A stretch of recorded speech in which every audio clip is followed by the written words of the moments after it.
Hey sleepyheads, hope your day was great. Before we start, let's play a game. Comment the time where you are right now and whether you should be asleep already. Let's see who's the biggest night owl. Before you settle in, tap that like button and subscribe to keep the cozy vibes coming. Now, dim the lights, get comfortable, take a deep breath, and let's drift into sleep. We bought the fridge off Facebook Marketplace. I know how that sounds, but honestly, we didn't think twice about it. We just moved into a rental in Brunswick, first floor, no aircon, hardwood floors that warped when it rained. It was our first place together. The kind of flat where half the kitchen was IKEA, half was leftovers from the landlord's mum. The fridge that came with the place was this ancient, rattling beast with a broken seal that leaked cold air and made everything smell like wet cardboard. So we got rid of it. Started looking for a second-hand one. That's when we found the ad. It just said, Westinghouse fridge, freezer, works well, selling due to moving, pick up only, cash preferred. The photos showed a pretty clean unit, bit of scuffing near the bottom, some stickers on the inside of the door. Nothing weird. The price was low, $200 flat. We messaged. Got a reply almost instantly. The guy said we could come that night. The place was a little run-down, tucked behind a row of shop fronts. His flat was upstairs, smelled like dust and something chemical, not bleach, sharper than that. He met us at the door, mid-30s maybe, shaved head, loose hoodie with the sleeves pushed up. One of those people who feels just slightly off, too polite, smiled too long. He didn't invite us in, just pointed to the fridge sitting near the stairwell and said, still cold, plugged in until this morning. I opened it, no smell, no weird stains. It was empty and clean and still a little cold inside, like he wasn't lying. We gave him the cash. He didn't count it. Just said, no returns, and smiled again. We rented a dolly and wheeled it out that night, loaded it into the back of Sam's ute, and drove home in the dark, laughing about how we were finally real adults because we owned a major appliance. It fit into the kitchen snugly, made a soft hum when we plugged it in. We celebrated with 2 beers and cold leftovers. I didn't think about the man again. Not for 2 days. The smell started subtle. At first I thought it was the sink. Sometimes the pipes stank when it rained, and Melbourne weather had been weird lately, hot, then cold, heavy, then dry. But by the second day, it got sharper. Not sewage, not even garbage. Something else. Something sweet. Sam was the one who finally said it out loud. This fridge smells like something's died in it. We emptied it completely, took out the veg drawers, checked behind the unit, nothing. I wiped every surface with vinegar and baking soda, left a bowl of bicarb inside overnight. It still stank. By the 3rd day, I started to gag every time I opened the freezer. It wasn't the top layer. It smelled like it was coming from the freezer wall somewhere inside. That's when Sam got a screwdriver. He unscrewed the back panel, the one inside the freezer, the bit that covers the vent and wiring. It took some effort. The screws were weirdly tight, and one had been painted over, like someone didn't want it opened. Behind it was a shallow compartment, about the size of a shoebox, and inside it, wrapped in an old shopping bag with the print half worn off, were objects. I didn't touch anything at first, just stared. The bag was sealed with packing tape, not tightly, just enough to keep it from opening by accident. Sam peeled it back with a pen, carefully. The smell hit us like a slap.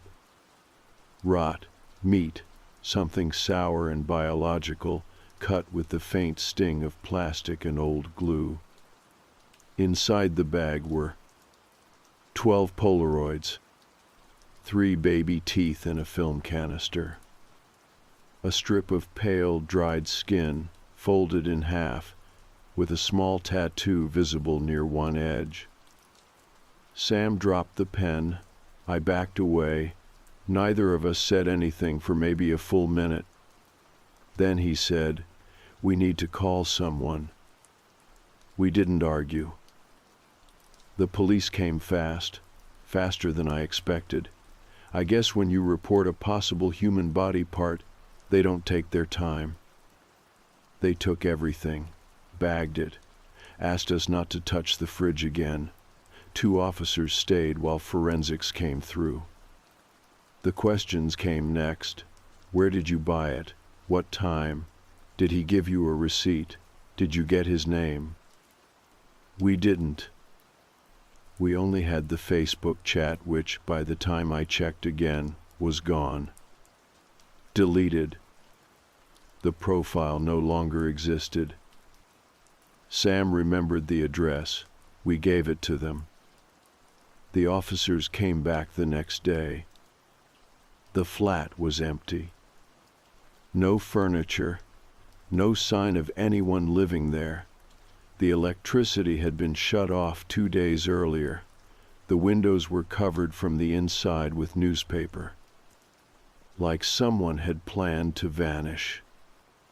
One of the detectives, older guy, heavy around the middle, looked like he hadn't slept in a while, sat us down and told us about the tattoo. They'd matched it to a missing person.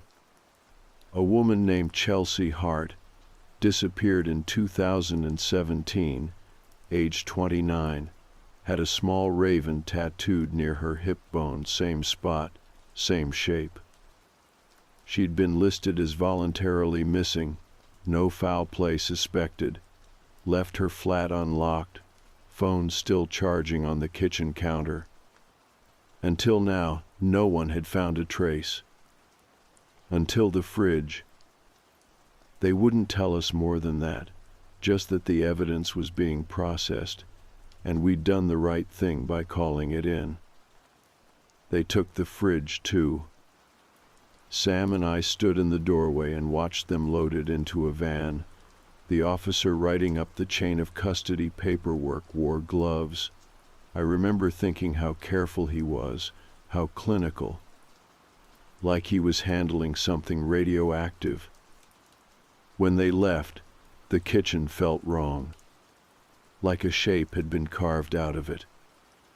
Sam lit a candle, one of those overpriced ones we got for a housewarming gift. Lavender and something else I couldn't smell anymore. Neither of us said what we were thinking. That someone had stored trophies in there. And that if we hadn't opened the panel, they would still be in our house. Waiting.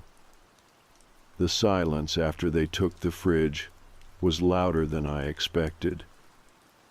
You don't realize how much background noise an appliance makes until it's gone. The hum, the soft clicks, the low rattle when the compressor kicks in. Without it, the kitchen felt hollow. Every creak in the walls sounded sharper. We borrowed a mini fridge from Sam's sister, left it in the corner, nowhere near where the other one stood. Couldn't. That patch of floor still made my stomach turn. The smell lingered for 2 days, not strong anymore, just a sour ghost that clung to the paint and the floorboards. I didn't open the windows. I didn't want to think about the air leaving the flat and settling somewhere else. The police came back once, a plainclothes detective, younger than the others. He didn't introduce himself, just asked if he could take a look at the chat again. I pulled up the app, but the account was still gone. All the messages we'd exchanged were there, but the profile picture was grayed out, and the name just read, "User not found." He asked if I remembered anything else. What the man smelled like, what he sounded like. I told him the truth. I remembered the hoodie, the way his sleeves were pushed up, even though it was cool that night. How he didn't count the money. The detective nodded, jotted something down, and left with a vague promise to keep us in the loop.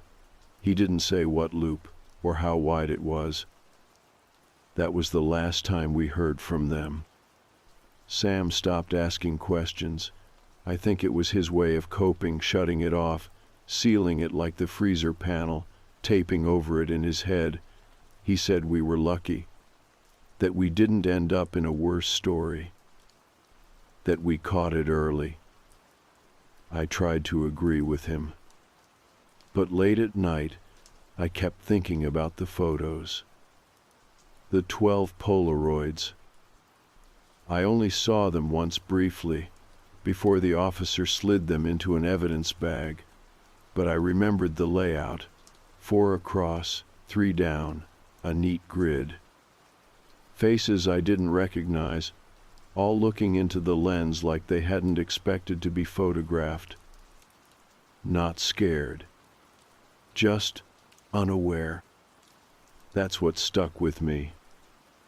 Not one of them looked like they knew the camera was there.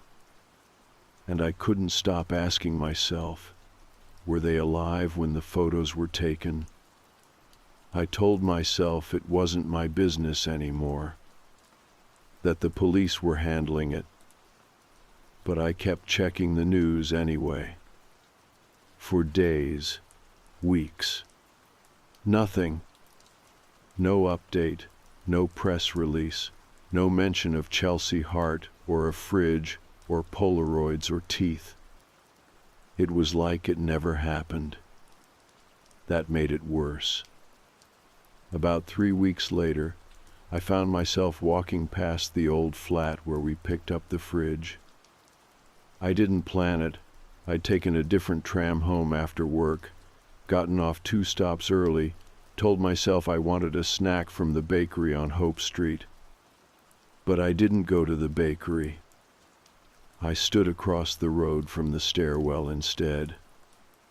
The blinds were down, no movement, no signs of life. Just that same heavy quiet. I walked up the steps. Not sure what I thought I'd do, maybe peek through the window, maybe knock and run like a stupid teenager. But when I reached the landing, I stopped. The door was open. Just slightly. The kind of open that could be a breeze or an invitation. My heart started hammering. I turned around immediately and walked back down the stairs, trying not to look like I was running. I didn't tell Sam. I didn't want him to think I was spiraling. But I kept thinking about the Polaroids, the teeth, the skin, that little strip with the tattoo like a stamp on a letter no one wanted to receive. And I kept thinking, that wasn't his only fridge. 2 days later, the news broke. Not a headline, not a broadcast. Just a post on Reddit, a photo. Title: "This was in a skip outside our building. Looks like someone tried to dump it. Still plugged in." The photo showed a white Westinghouse fridge. Same model, same size. Spray painted red across the door were 3 letters: Doe. Dead on arrival. Someone in the comments asked what was inside. The original poster replied, "Nothing now," but there were photos in the freezer. Creeped me the hell out. No follow-up. No location tag. But the skip looked familiar. that green-painted concrete behind it, that metal gate. I reverse searched the image, pulled up another version from a local Melbourne community group. Flemington. About 20 minutes from us. I sat at the table with my laptop open, palms sweating. I didn't want to go, but I knew I was going to. Sam was out that evening, work drinks. I didn't make an excuse, just told him I wasn't feeling social. He kissed my cheek, left without pressing. I took the tram to Flemington just after dark. The skip was gone, but the stain was still there. A square of brownish gunk on the pavement, just large enough for a fridge to sit. And a smell, barely there, but real. I stood there a long time, long enough for a man in a beanie and work boots to walk past, look at me, then look away quickly like he didn't want to be involved. I took one photo, just in case. On the way home, I kept checking behind me. No one followed. No one watched. At least, not that I saw. But when I got home, there was a package on our doorstep, wrapped in butcher paper, no label, no address. Just 2 words written in thick marker. Keep cold. I didn't bring the package inside right away. I stood there, 1 foot in the doorway, staring down at it like it might twitch. Sam wasn't home yet, which made it worse. The paper was thick and slightly damp around the edges. The marker ink had bled a little enough that keep cold looked like it was sweating. I crouched, didn't touch it yet, just studied the seams. Tightly folded, taped on all sides, no stamp, no courier sticker, no return address. Whoever left it had done it by hand. I knocked it lightly with my knuckle. It didn't make a sound, no slosh, no rattle, just a dull thud, like something dense wrapped in cloth. I should have called someone, the police, maybe, but I didn't. Instead, I walked back inside, grabbed a pair of gardening gloves from the shelf, and came back out. Picked it up. It wasn't heavy, less than 1 kilo, but solid, like whatever was inside had no give. I brought it into the kitchen, placed it gently on the counter, and stared at it again. Then I started cutting. Scissors first, until they gummed up with tape, then a steak knife, slow and careful, layer by layer. Under the outer paper was a layer of clear plastic wrap, tightly wound, then another, this one black, bin liner plastic, torn in one corner. And then finally a small white cardboard box, shoe-sized, yellowing at the edges, the kind of box you'd find at a chemist or a dollar shop, used for cheap toys or knockoff hair dye. I opened it. Inside, a single Polaroid, a crumpled receipt, and a gray plastic hotel key card. I didn't breathe for a second. My hands were still in the gloves, but I could feel sweat starting under my nails. The Polaroid came first. It showed a woman lying down on a bed. I think the background was all off-white. Her face was turned away. Her arms were at her sides. She looked asleep. Except her mouth was open, and her eyes were open too. Not screaming, just slack, like someone hit pause. I turned it over. Nothing written on the back, just the familiar white surface. The receipt was folded 4 times, like someone had tried to make it as small as possible. It was from a place called Jetport Motel, dated the week before. Just one item, room 14, 1 night, paid in cash. The address was listed at the bottom. Airport West. I picked up the key card. It had no branding, just a scuffed gray surface and a magnetic strip. No room number, no markings. But I knew where it belonged. I stared at the 3 objects laid out on our kitchen bench. A photograph, a receipt, a key, and the words on the package still hanging in my head like a whisper. Keep cold. Sam got home 20 minutes later. He walked in mid-conversation with someone from work, phone to his ear, laughing. His voice caught when he saw my face, the photo, the gloves. He ended the call quickly. "What the hell is that?" I told him, as calmly as I could. He didn't interrupt. When I finished, he stared at the Polaroid for a long time. Then he said, "We need to take it in." I nodded. "I will. Tonight." I know. But I didn't. Not yet.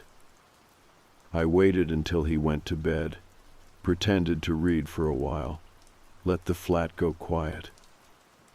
Then I took the box and left. I drove with the radio off. Airport West was about 25 minutes from us, mostly empty roads that time of night. I didn't know what I was doing.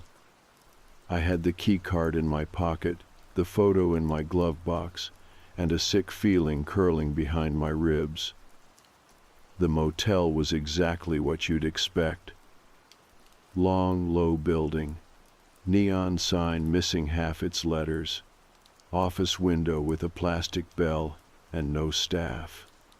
Just a note that said, "Ring bell, wait here." I didn't ring it. I walked the row until I found room 14. Held up the key card. I don't know what I thought would happen. Maybe it wouldn't work. Maybe it was a joke. Maybe the door would be bricked up or already occupied. But when I slid the card through the reader, the light turned green. I opened the door. The room smelled like dust and stale deodorant. Carpet was threadbare, curtains half closed. There was no one inside, but the bed had been slept in. One corner was indented. The pillow had a faint dent, like someone had just stood up. I didn't move past the threshold, just stood in the doorway, breathing slow. There was something on the bedside table. Another Polaroid. No envelope this time, no tape.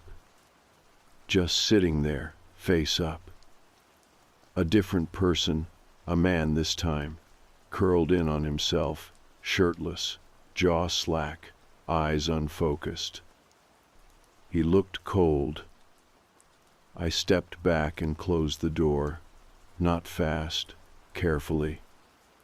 Then I walked to the car and drove straight to the police station. I told them everything. Again. This time they listened harder. 2 detectives took my statement in a back office. One of them wrote everything down by hand. They kept the box, the photo, the card. I asked if they'd checked the room. They said they would. I asked if they'd found the man who sold us the fridge. They didn't answer. Just looked at each other, then back at me. "Can you think of anyone who might have wanted to send this to you?" one of them asked. "No," I said. But I thought about the first time I opened the freezer. The 12 faces. The smell, the silence, the way it felt like we'd interrupted something, not uncovered it.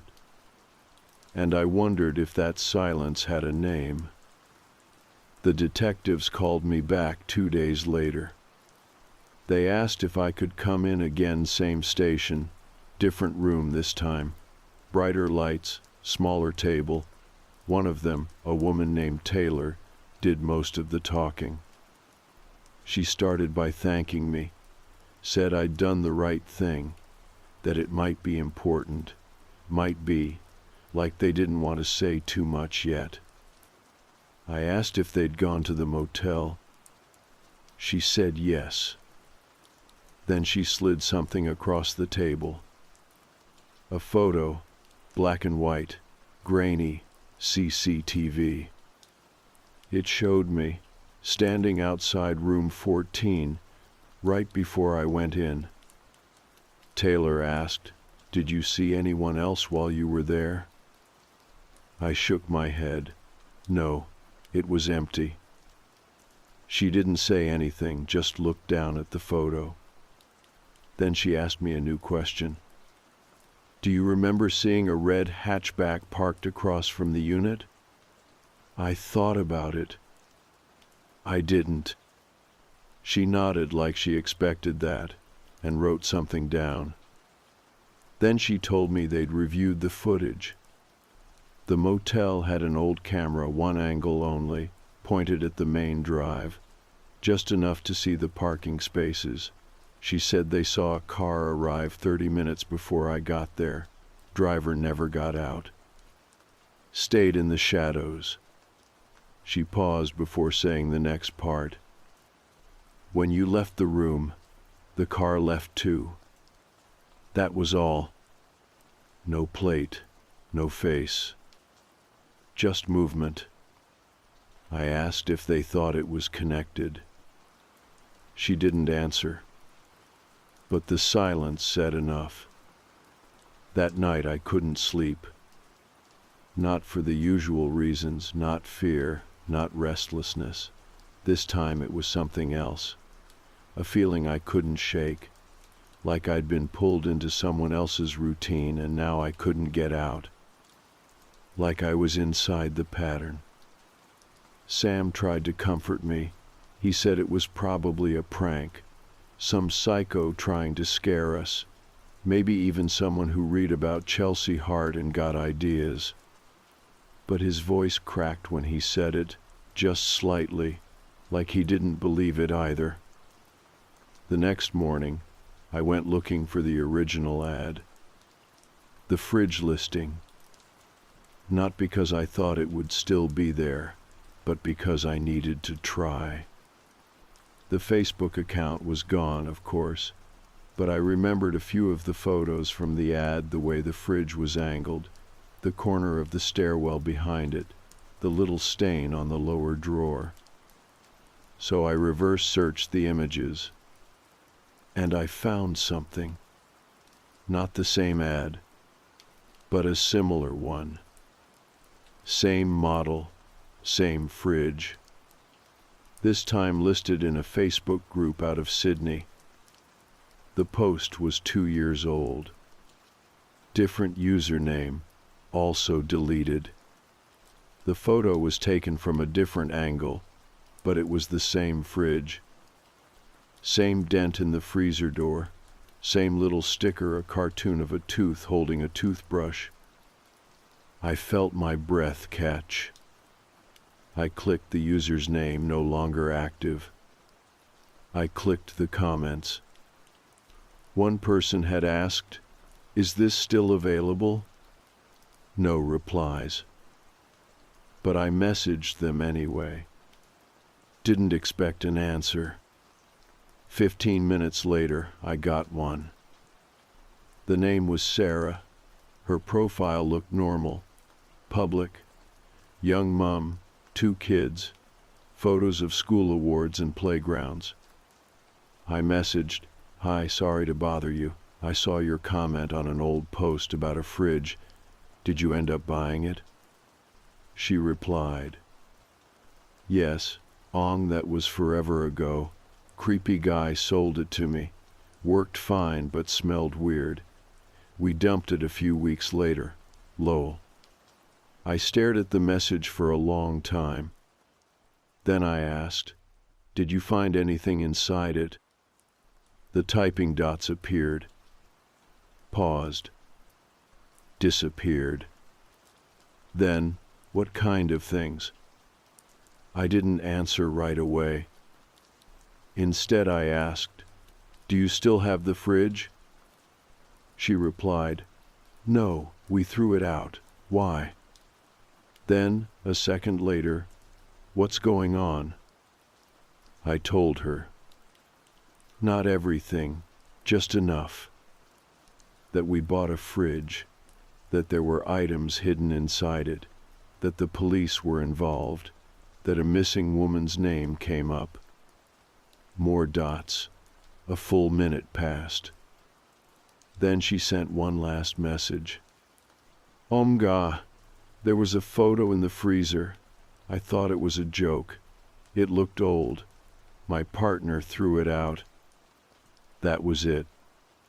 No more replies after that. I called Taylor the detective and told her everything. Gave her Sarah's name, screenshots, the original group post. She thanked me. Said she'd follow up. Then she asked something new. "Has anything else arrived?" I said no. At least, not yet. But I checked the porch every day after that. Even when I didn't want to. 2 days later, something did arrive. It wasn't a package this time. It was an envelope, brown, no markings. I found it under the doormat. Inside, a photo. Polaroid again. This one showed a fridge.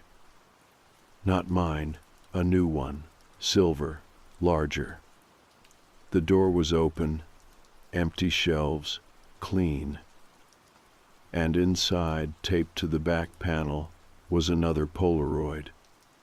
You couldn't see what was in the second one, it was too small, blurred in the photo. But you could see a shape. Someone sitting on the floor. Head down. Bare knees. And behind them a hand, just visible in the edge of the frame, resting on the freezer door. I didn't show Sam the envelope. Not because I was hiding it, exactly more like I knew what he'd say. "Take it to the police. Don't touch anything. Don't get involved." And I wanted to agree, I really did. But something had changed in me. It wasn't curiosity. It wasn't bravery. It was this low, dragging weight, like I was already tied to it. Like I'd been picked, not chosen. And now whatever was happening wasn't something I could just step away from. So I didn't go to the police. I went to the address at the bottom of the photo. Because yeah, there was one. Written faintly, just beneath the image in biro, not printed, not typed, a barely legible scrawl that I almost missed the first time. 49 Wentworth St. Back Unit. I looked it up. Fitzroy, 20-minute drive, mostly warehouses and old terrace homes converted into duplexes. I should have called Taylor. Should have taken the envelope to the station and let them deal with it. Instead, I got in the car at 11:30 that night and drove with the photo on the passenger seat, weighed down by my phone. When I got there, the street was empty. No cars, no lights, just quiet. The building was what I expected, long, low, corrugated iron roof, split into 2 units, one at the front, one tucked behind a fence, just barely visible down a narrow side path. The front was dark. but the back had a porch light on. I stood by the car for a full 5 minutes before moving. Tried to tell myself I'd just knock. Just look. Just see if anything matched. Then I'd go. The gate was unlocked. The path was gravel.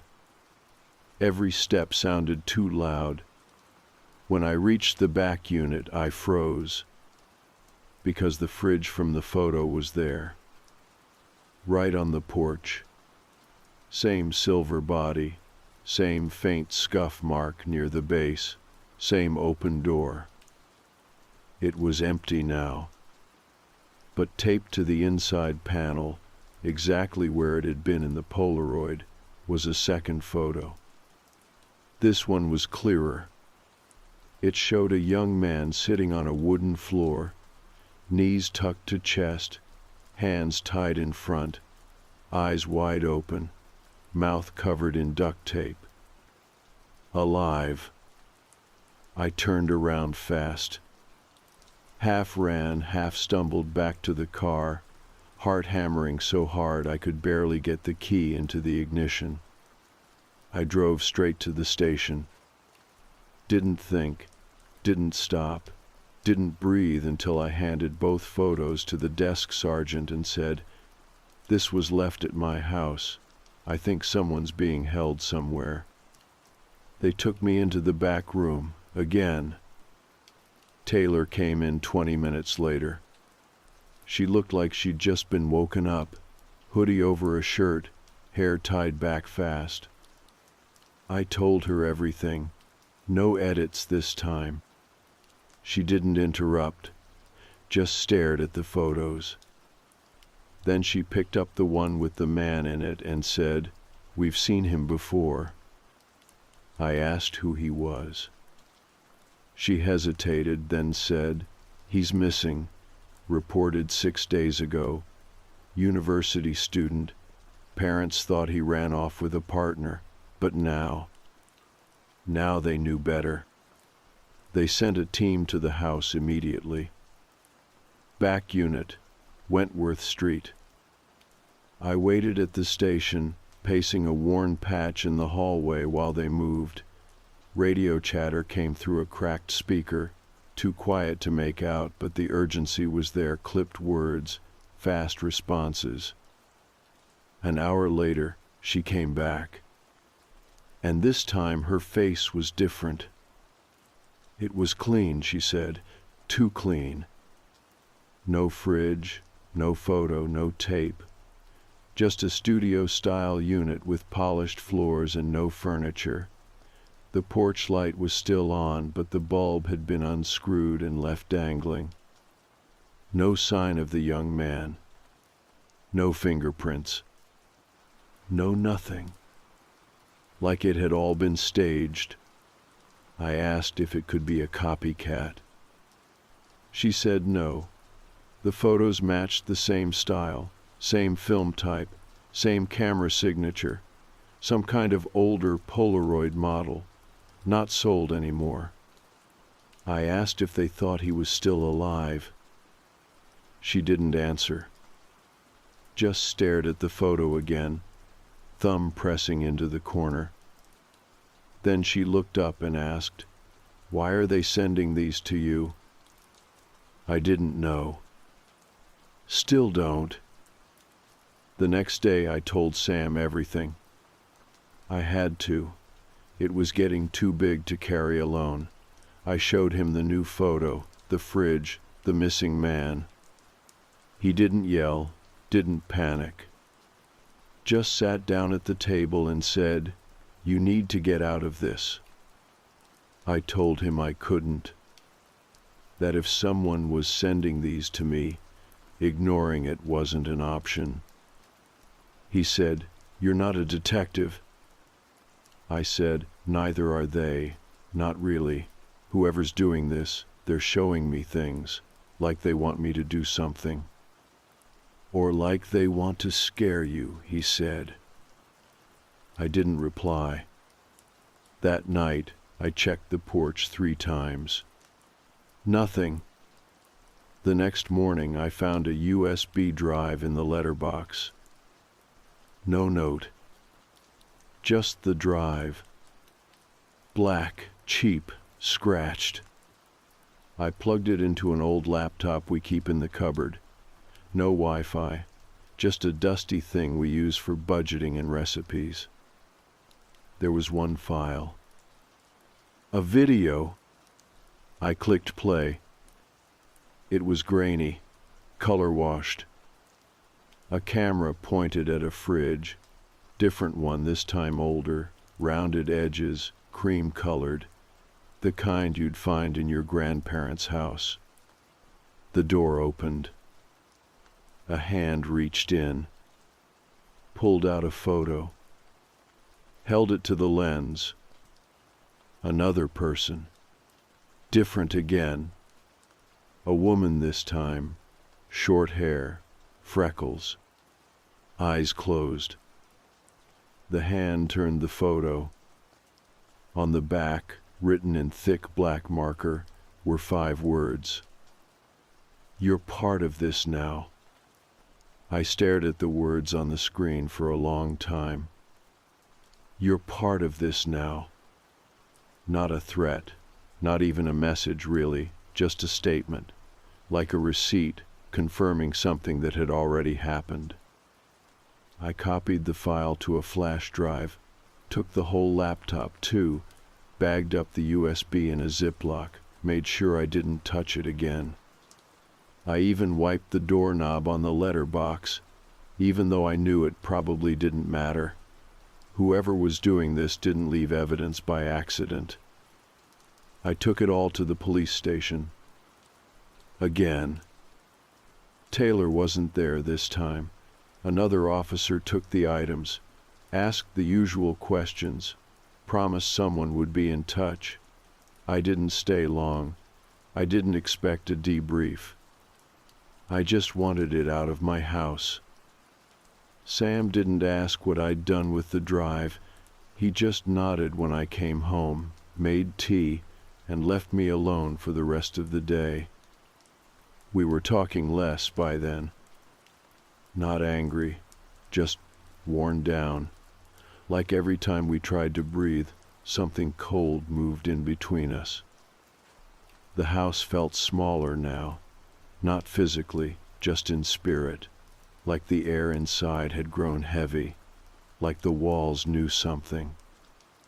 I didn't sleep that night, or the next. By the 3rd day, I'd accepted that I wouldn't until it was over, and the worst part was, I didn't even know what over looked like anymore.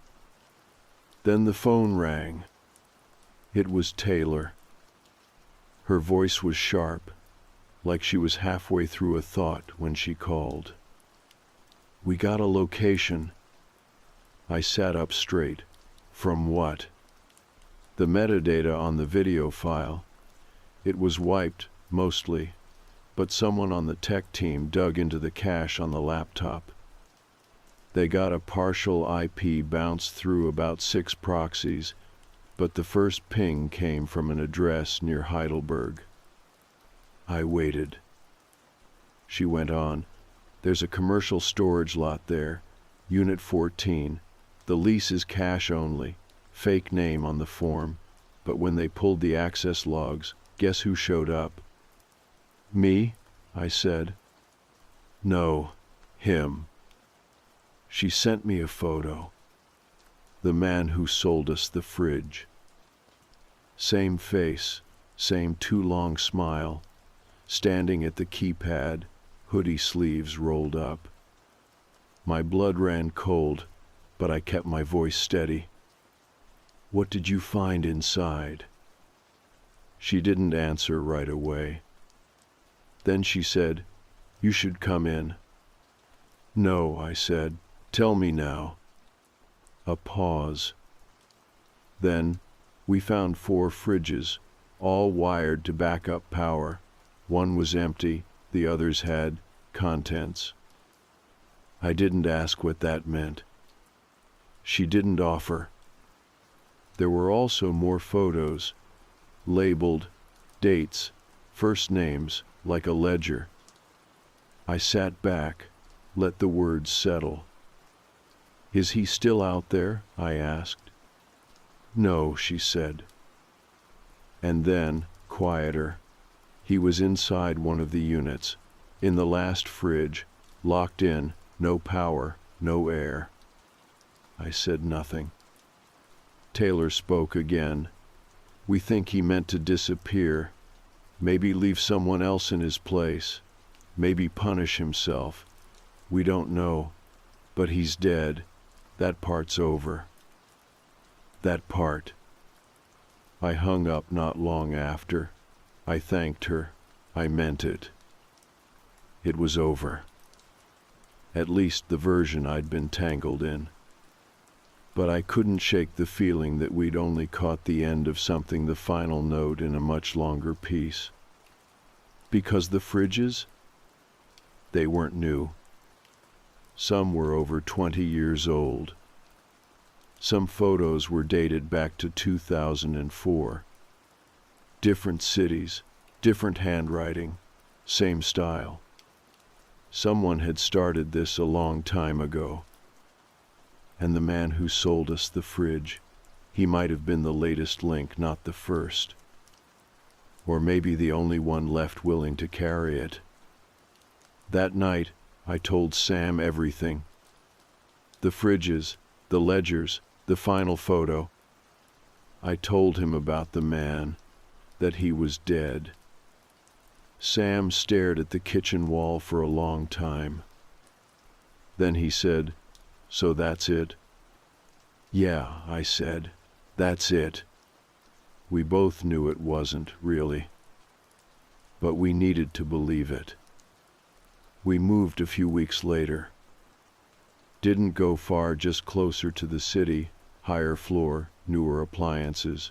No stairs, no garden, no letterbox someone could slip something into unnoticed. We bought a fridge brand new, in store, with a receipt and warranty and everything. We even paid for installation just to have the peace of mind. And for a while, things felt okay. Not normal. That version of life was long gone, but okay. I started sleeping again. Sam stopped triple-checking the locks. We had people over, laughed again, learned how to talk without circling around the smell of that first freezer, or the photo in the box, or the shape of the hand on the fridge door. Then one day, I opened the new freezer to grab some ice and saw it. Not a photo, not a letter. Just a sticker, tucked behind the ice tray. Faded, peeling at the edges.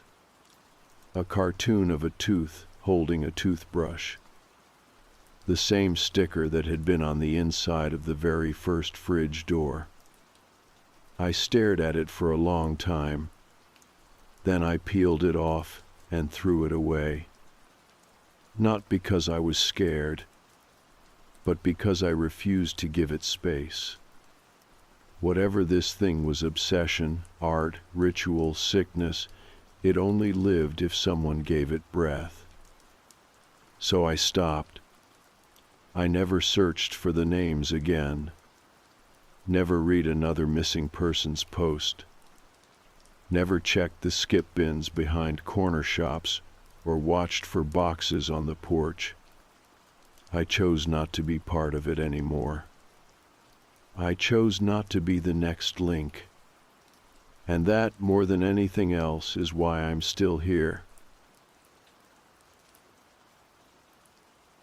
I live in Shropshire, small village, mostly farms, hedgerows, and pubs with names like the Swan and Crown that still serve bitter out of warm kegs. Not much happens here. Not really. You hear about tractor thefts or a fight breaking out after darts night, but that's it. I've lived here all my life, and up until last spring, I couldn't have told you a single story worth repeating. This is the one. And I still don't know how to talk about it. We'd lost the dog. That's how it started. Her name was Tilly, 7 years old, rescue mutt, some kind of collie lab mix with more energy than common sense. My wife found her years back on a rainy afternoon outside a petrol station. Someone had just left her there, tied to a bin, shivering and looking confused. She never really settled down, to be honest, always chasing shadows, barking at corners. Still, she was ours. Anyway, she got out. It was late April. We'd had one of those freak warm days where it felt like June, and I'd left the back door open while I was bringing laundry in. It was only open 5 minutes. She must have squeezed through the gap in the garden gate. At first I thought she'd just gone sniffing. That's what she did. She'd take off after a rabbit trail, then come back panting with burrs in her fur like nothing happened. But after 20 minutes, then 30, then an hour, nothing. We got worried. My wife printed off flyers, and I threw on boots and started knocking on doors. We live on a short lane with maybe 6 houses, then farmland for a good mile. Everyone knows everyone, more or less. No one had seen her. But that evening, just before dusk, we heard barking. It was faint, fainter than usual, not the full-throated, "I've found something" bark, more of a yelp. From the field across the road near the back of an old cottage with ivy on the fence and an overgrown hedge that hadn't been trimmed in years. The cottage belonged to Mr. Dempsey. Most people just called him that fella who moved in after the Evanses. He kept to himself, drove a gray van, didn't wave much, lived alone as far as anyone knew. We figured he was one of those city people who came out here to be left alone. The barking came again, louder, closer. I looked at my wife. She looked at me. Then I climbed the fence. I know how that sounds, like I was being reckless or nosy, but this was Tilly. I didn't even think twice. Their garden was a mess, knee-high grass, rusted wheelbarrow, the smell of wet straw and something else sweet but rotten. The barking was coming from a shed near the back, one of those long wooden ones, painted green but peeling bad, padlock on the door. I knocked. No answer. Knocked again. Nothing. So I went around the side and looked through a cracked panel near the bottom. I saw her. Tilly, curled up in the corner, tail wagging, eyes wide. She barked when she saw me, this sharp, desperate bark, like she was trying to say, "Finally." I called for my wife, told her I'd found her. I was already pulling at the door when she ran up behind me. It was padlocked, but old wood, brittle, and I had a crowbar in the boot of the car. Less than 5 minutes later, the door was open. Tilly bolted out like her fur was on fire, licked both our hands, circled twice, then sat down like she'd never left. And then I saw the kennel. I hadn't noticed it at first. It was tucked behind a stack of paint cans and old furniture, mostly covered by a blue tarp. Large, wooden, reinforced at the base with metal, way too big for a dog. And locked. But the thing that stopped me, really stopped me, was the smell. Not just straw, not just waste. Skin. Sweat, clothes that hadn't been washed, that smell people carry when they've lived in one spot too long. I walked around the side and lifted the tarp. That's when I saw her. Inside the kennel. A girl. Pale as paper, hair limp, shoulder length. maybe 13 or 14 years old, wearing an oversized jumper with sleeves down to her fingertips and knees pulled to her chest like she was trying to vanish. She looked up at me, not scared exactly, not even surprised, just hollow. Like looking didn't cost her anything anymore. I said hello without thinking, like I was talking to someone in a queue. She didn't answer. She didn't move. She just stared.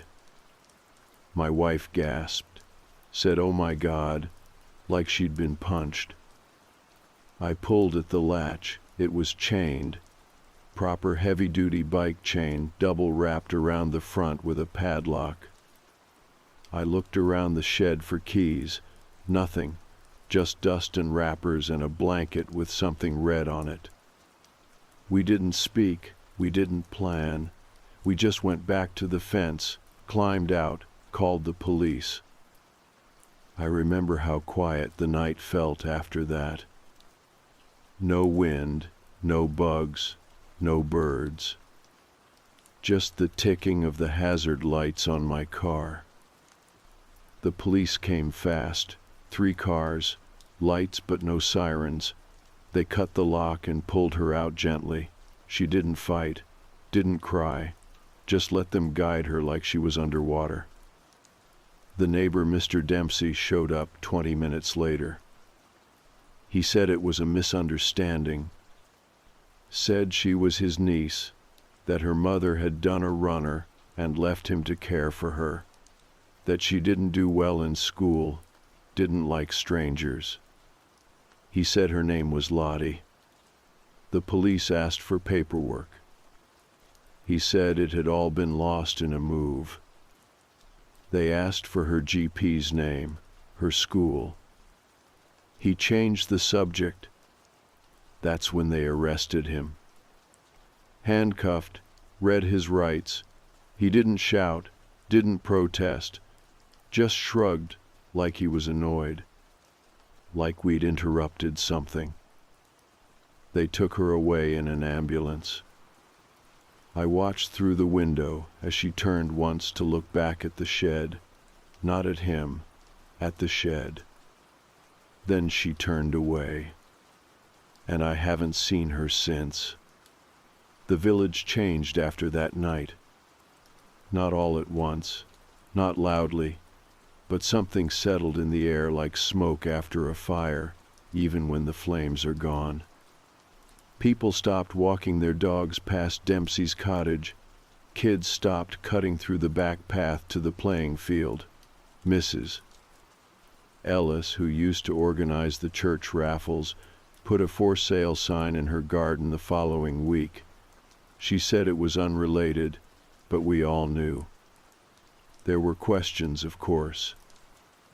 The police kept a tight lid on things, but news travels here even when no one talks. Someone's cousin worked at the hospital. Someone else had a friend in Sid. It didn't take long for the details to leak out. The girl, the one they pulled from the kennel, had no records, no school enrollment, no medical files, no social, no nothing. But she did have fingerprints. They matched a missing person report filed 9 years ago. A little girl from Norfolk, gone at 5 years old, presumed abducted, presumed dead. Her name was Abigail.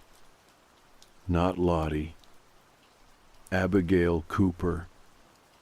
I remember seeing her photo once, years ago, on one of those posters at the petrol station. A little girl in a pink coat, smiling with missing front teeth. That same slightly off smile was still there, just faded, like someone had taken the brightness out of her with a sponge. They said Dempsey had moved 5 times since she vanished. Different names, different jobs, always rural, always quiet. Never once questioned. He worked odd maintenance jobs, lived off-grid just enough to avoid scrutiny. The kind of man you nod to at the shop, but don't think about afterward. That was the scariest part. No one noticed. I kept playing that night over in my head, the barking, the door, the chain. And I kept asking myself, what if Tilly hadn't gotten out? What if she'd chased a rabbit in the other direction? What if I hadn't gone around the side of the shed? Would Abigail still be there? Would she always have been there? The police came to speak with us 2 days later. My wife made tea, even though neither of us drank it. I remember the mug shaking in my hand. I couldn't stop focusing on the little swirl of steam curling off the top. The officer, a woman, mid-30s, name was Hardwick, asked us to describe everything again. The barking, the shed, Dempsey's arrival. She asked about Abigail's condition, if she spoke, if she reacted. We said no. She didn't say a word, not even a sound. She nodded like she expected that. Then she asked us if we'd ever noticed anything before. Smells, sounds, anything strange. We both shook our heads. But that wasn't quite true. There had been one thing. It was maybe 2 weeks before the dog went missing. Around midnight I was locking up and heard something outside. At first I thought it was a fox, that shrieking sound they make. But this wasn't quite that. It was softer, shorter, like someone gasping. Just once, and then silence. I opened the window, leaned out, didn't see anything, didn't think much of it. But now, when I picture it, that sound, I wonder if it was her. Trying. Testing the night to see if anyone was listening. When the officer left, she told us we might be contacted for a statement later. Maybe even to testify. I said we'd do whatever we could. I meant it. But I didn't sleep that night. I kept imagining that kennel. The chain, the tarp, the shape of her knees pulled to her chest, like she was trying to fold herself into nothing. The village press got hold of it by the end of the week. Didn't use names, but the story was clear enough. Local man arrested after missing girl discovered in outbuilding. Suddenly, reporters were hanging around the lane. Cameras. Questions. My wife stayed inside. I walked the long way to the shop. Someone even knocked at our door one afternoon. Young man in a tight coat holding a notepad. He said he was with a true crime podcast and wanted to talk. I told him to piss off. A few days later, we got a letter. From Abigail's family. Typed, polite, carefully written. They thanked us. Said we had brought their daughter home. That line hit me hardest. Home. After 9 years. 9 birthdays missed. 9 Christmases with an empty seat. And she was never more than a few hours away.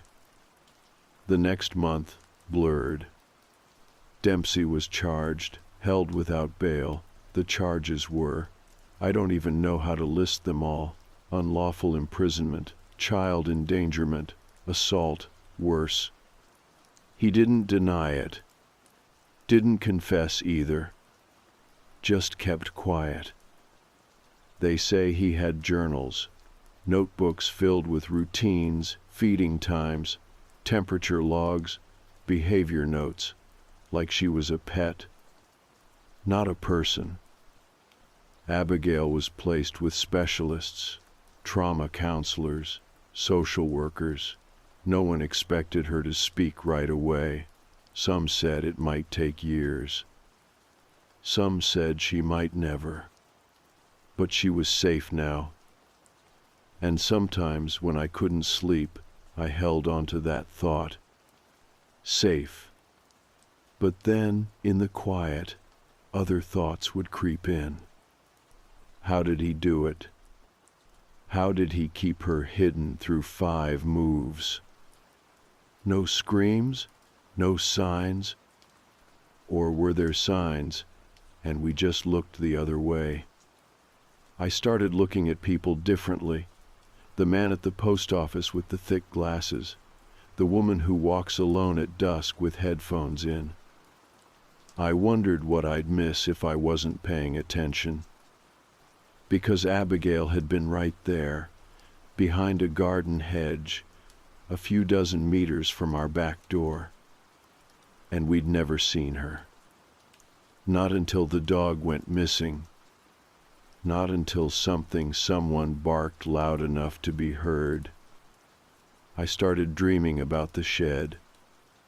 It was never exactly the way it looked in real life. Dreams bend things, stretch them, but the feeling was the same. That mix of stillness and rot. I'd be standing outside it in the dark, hearing soft footsteps behind the wood. Sometimes a whisper, sometimes breathing, but always something alive in there, something waiting. One night I dreamed I opened the door, and it wasn't Abigail inside. It was me, sitting cross-legged in the kennel, staring out, blinking slow like I didn't recognize myself. I woke up sweating through my shirt. I never told my wife about the dreams. She was already carrying enough. I'd catch her staring out the window at the back fence, where the hedge met the road. She said she wasn't thinking about anything, but I knew better. Some nights I'd find her folding laundry she'd already folded, just something to do with her hands. It wasn't guilt exactly. We didn't do anything wrong, but it was something close, the kind of weight you get from living next to horror and not noticing it. Then, one morning, we got a call from the police. They asked if we'd be willing to come in, not for questioning, not formal, just a visit. Someone wanted to meet us. It was Abigail's parents. I hesitated. I mean, what do you even say in that situation? You're welcome? We're sorry? None of it felt right. But my wife said yes before I could answer, and I think deep down we both knew it wasn't about us at all. It was about them, and about her. So 2 days later, we drove to a quiet brick office building outside Telford.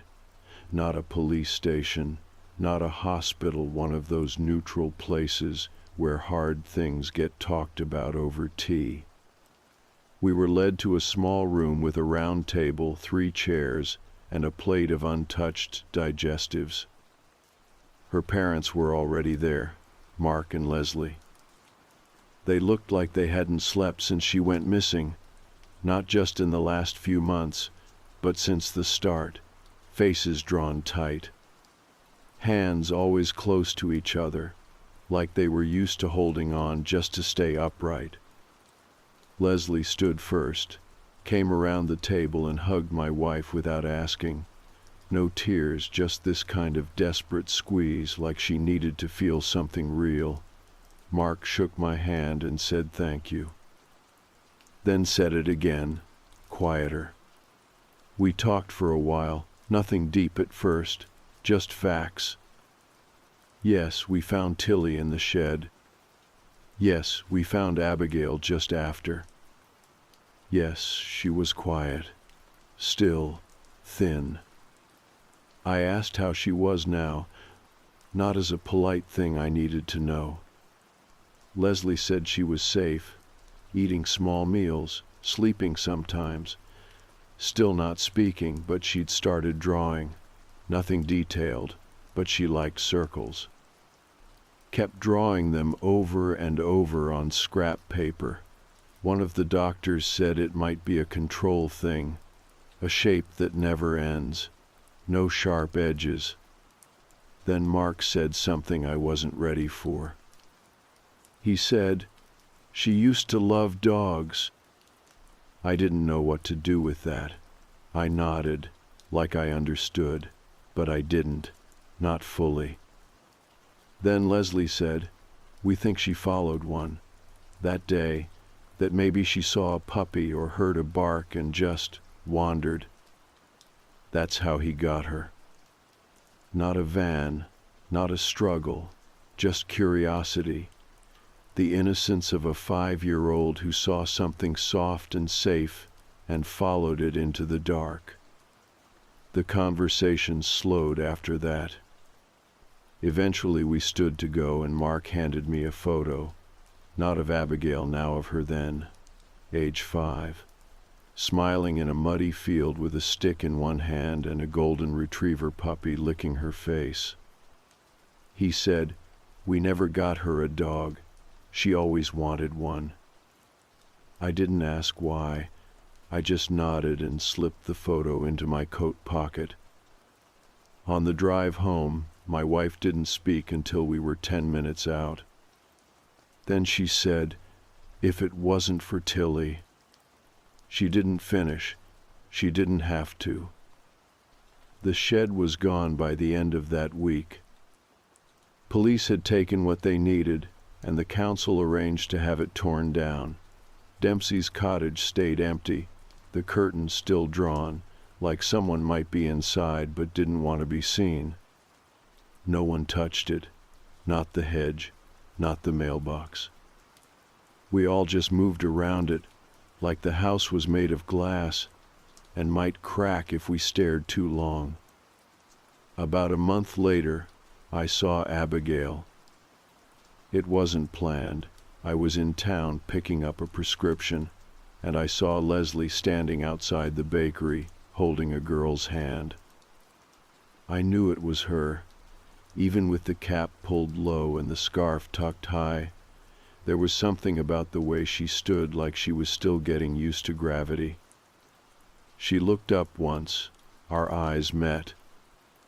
No recognition, just a flicker of something, like she was trying to figure out if I was part of the world or just another shape in the fog. Then she looked away. I didn't go over, didn't wave. I just stood there, heart in my throat, until they turned the corner and vanished. Later that night, I found the photo again, the one Mark gave me. I pinned it to the fridge, not as a reminder of what happened, but of what almost didn't. Because the truth is, we didn't save Abigail. We just found her. He's the one who took everything. All we did was listen hard enough, at the exact right moment, to hear her bark back. I started walking different routes after everything happened. Not because I was scared, exactly more like I couldn't take the sameness anymore. The shortcut behind the shop, the lane near the old church, the turn near Dempsey's cottage. It all felt contaminated, I guess, like those paths had been rewound too many times, replayed with new meaning. So I started taking the long way into town, past the sheep fields, around the edge of the woods. It added 20 minutes, but at least it was quiet. One morning, I noticed a new sign posted near the trees, just a council notice board, screwed into a fence post, but it caught my eye. They were warning about illegal camping in the area, said a few dog walkers had reported seeing unusual activity near the tree line. Tents, smoke, someone moving at night. That was all. But my stomach did something strange when I read it. I didn't tell my wife, didn't want to set off alarms over nothing. But it stayed with me. The next few nights I lay awake listening to the wind move through the trees outside. Once, I heard a branch snap, not loud, but sharp. I sat up, heart in my throat, and stared at the ceiling for what felt like an hour. Eventually, I got out of bed and walked the house, checked the back door, the locks, the windows, all fine. But I still didn't sleep. The following Sunday, I decided to walk that route again, not because I wanted to, because I needed to. I packed a small torch just in case. It was still afternoon, but the woods get dark early. It was quiet, just birds and the occasional buzz of a fly near the hedge. The grass had grown high around the path edges. I could hear the squish of my boots in the wet patches. About halfway in, I saw it. Something glinting between the trees, set back maybe 20 meters off the path. I moved closer slowly, careful where I stepped. It was a tent. Old canvas, stained at the base. The kind you'd pick up at a car boot sale for 10 quid and regret after one rain. I stood still and waited, listened. Nothing. No movement, no voices. But the flap was open. Just enough to see inside a sleeping bag, some tins of food, and something that made my mouth go dry. A photograph, stuck in the netting above the bedroll. It was hard to make out from where I stood, but it looked like a child, young, maybe 5. I took one more step, just one, and the air shifted. Not with sound, with awareness. I wasn't alone. Someone was watching. I turned and walked fast. Didn't run, didn't look back, just got out of the woods and didn't stop until I hit the road. I called the non-emergency line when I got home, told them what I saw, gave the exact location, and let them take it from there.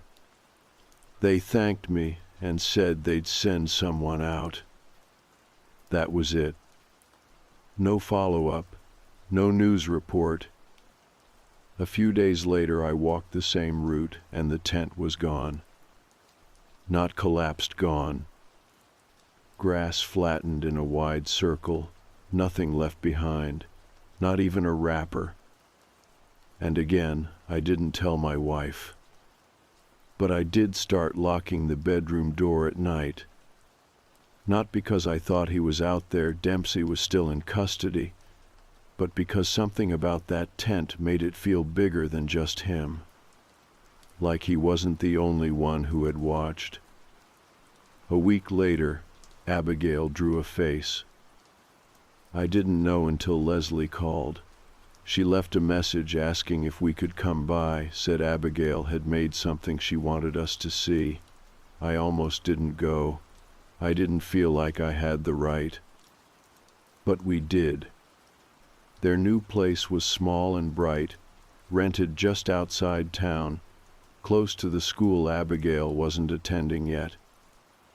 She was in the living room when we arrived, sitting cross-legged on the carpet, coloring quietly. She looked up when we walked in. Still no words, still that pale, studying stare. But her hand didn't stop moving. Leslie showed us the drawing.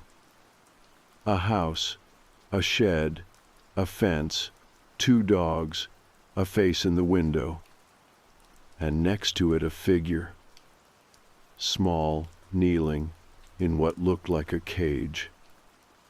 It was done in thick black strokes, scribbled heavy in some places, soft in others.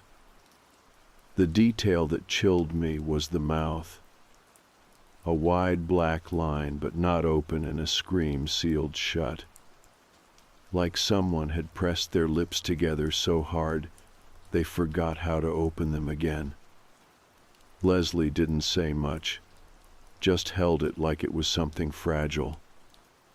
My wife knelt next to Abigail, and told her the picture was beautiful, that we were proud of her.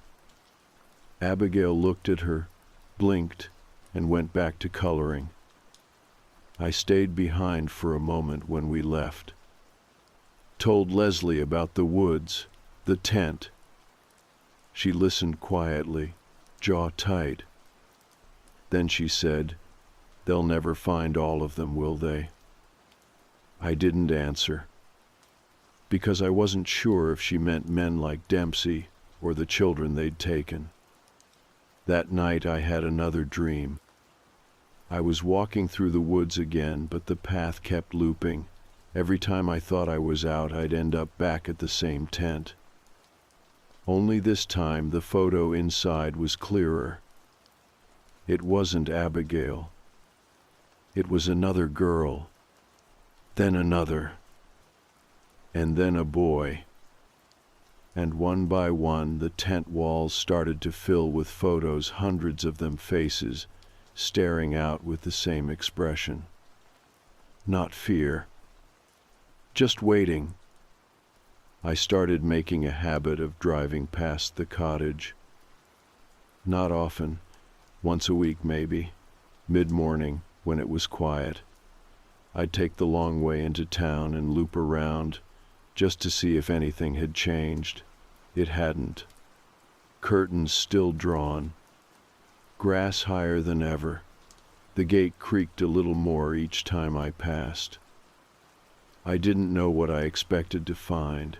Maybe closure. Maybe some sign that what had happened was really over. But the place just sat there, heavy and silent, like it had soaked everything up and now couldn't let it go. I kept thinking about what Leslie said. "They'll never find all of them." The words echoed more than they should have. I started noticing things I wouldn't have before. A car parked too long outside the village hall. A figure walking into the woods at dusk with no dog, no backpack, no reason. Once I saw a kid's shoe sitting alone on the footpath near the old canal trail, just one, a little trainer, faded blue. I took a picture of it and sent it to my wife. She just replied, "Please stop." I didn't blame her. The strain was showing in both of us by then. She was back to biting her nails, a habit she kicked years ago. I'd find bits of nail on the side table, lined up like crumbs she didn't realize she was leaving. I'd taken to leaving the porch light on all night, and she didn't ask me to turn it off anymore. We never really talked about it, not directly, but it sat between us anyway. Not the event itself, not the rescue, not Dempsey, not Abigail. It was something else. The not knowing. We didn't know how long he had her, what he told her, what she saw. We didn't know what he did in the shed, hour after hour, night after night. The court proceedings started quietly. No press allowed, no public gallery, just statements, sealed records, whispered speculation. I got a call asking if I'd be willing to testify. I said yes, but they never followed up. I guess the evidence was strong enough on its own. He pleaded not guilty. Insisted Abigail was under his care. That her mother had given him custody verbally. No one could find the mother to confirm or deny it. He called it a private family arrangement. The court called it a lie. But the thing that chilled me more than anything was the way one officer put it. We'd run into each other by chance. I was dropping off supplies at the village center, and he was there speaking to the local counselor. We stepped outside, smoked a cigarette each. I asked him quietly how Abigail was doing. He said she was eating more, drawing more. Then he looked at me sideways and said, "We think he never hit her, not once." I must have looked confused, because he added, "People expect monsters to be violent. He wasn't. He was careful, patient, controlling in other ways." That stuck with me, because in some backwards way, I think that's what helped him get away with it for so long. He didn't bruise her. He trained her. Like a dog. A few weeks after that, something unexpected happened. I got a letter, real post, no stamp, hand-delivered through the door, no return address. Just a single piece of lined paper, folded twice. It said, "You weren't supposed to find her, but I'm glad you did. Not all of them are so lucky. She wasn't the only one. Please don't stop looking." No name, no handwriting I recognized, just that. I read it 10 times in a row, heart racing like I was holding something illegal. I showed it to my wife. She didn't say anything for a long time. Then she asked very calmly, "Do you think it's real?"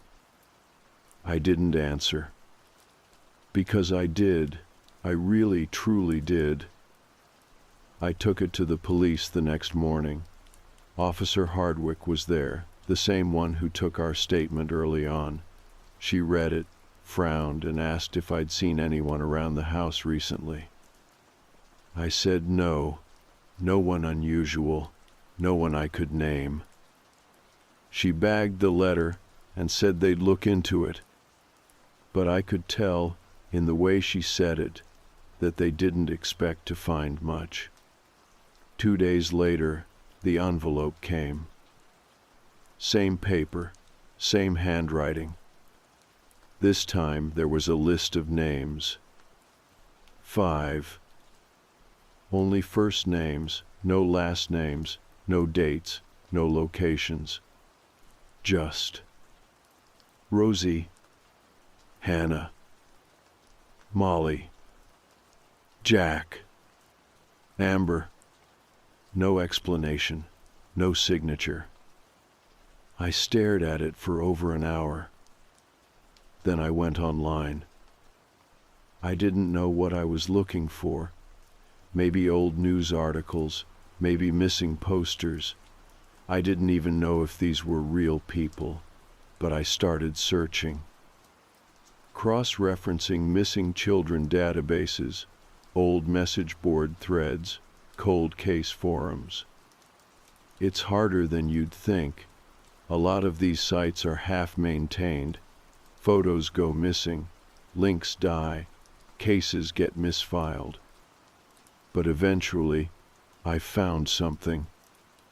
Rosie, or a girl named Rosie, had gone missing from a village in Kent nearly 12 years ago. 5 years old. Disappeared on a walk home from her grandmother's. No body, no leads. I looked up Hannah. Nothing definitive. Same with Molly.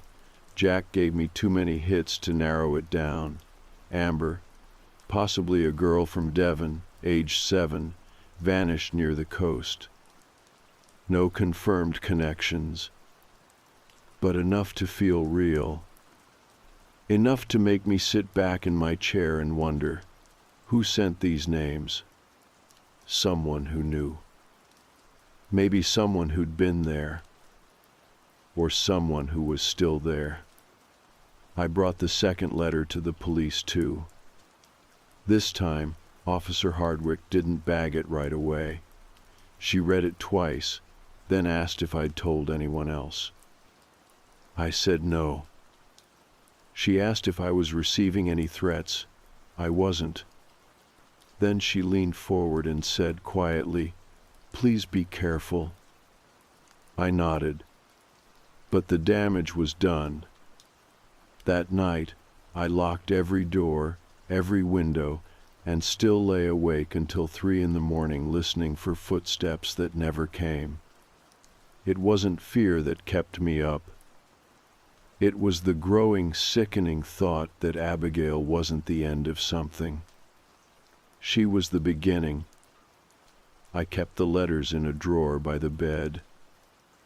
The police still had the originals, of course, but I made copies, scanned and printed them, slid them into a folder under a few receipts and an old passport renewal form. My wife didn't like it.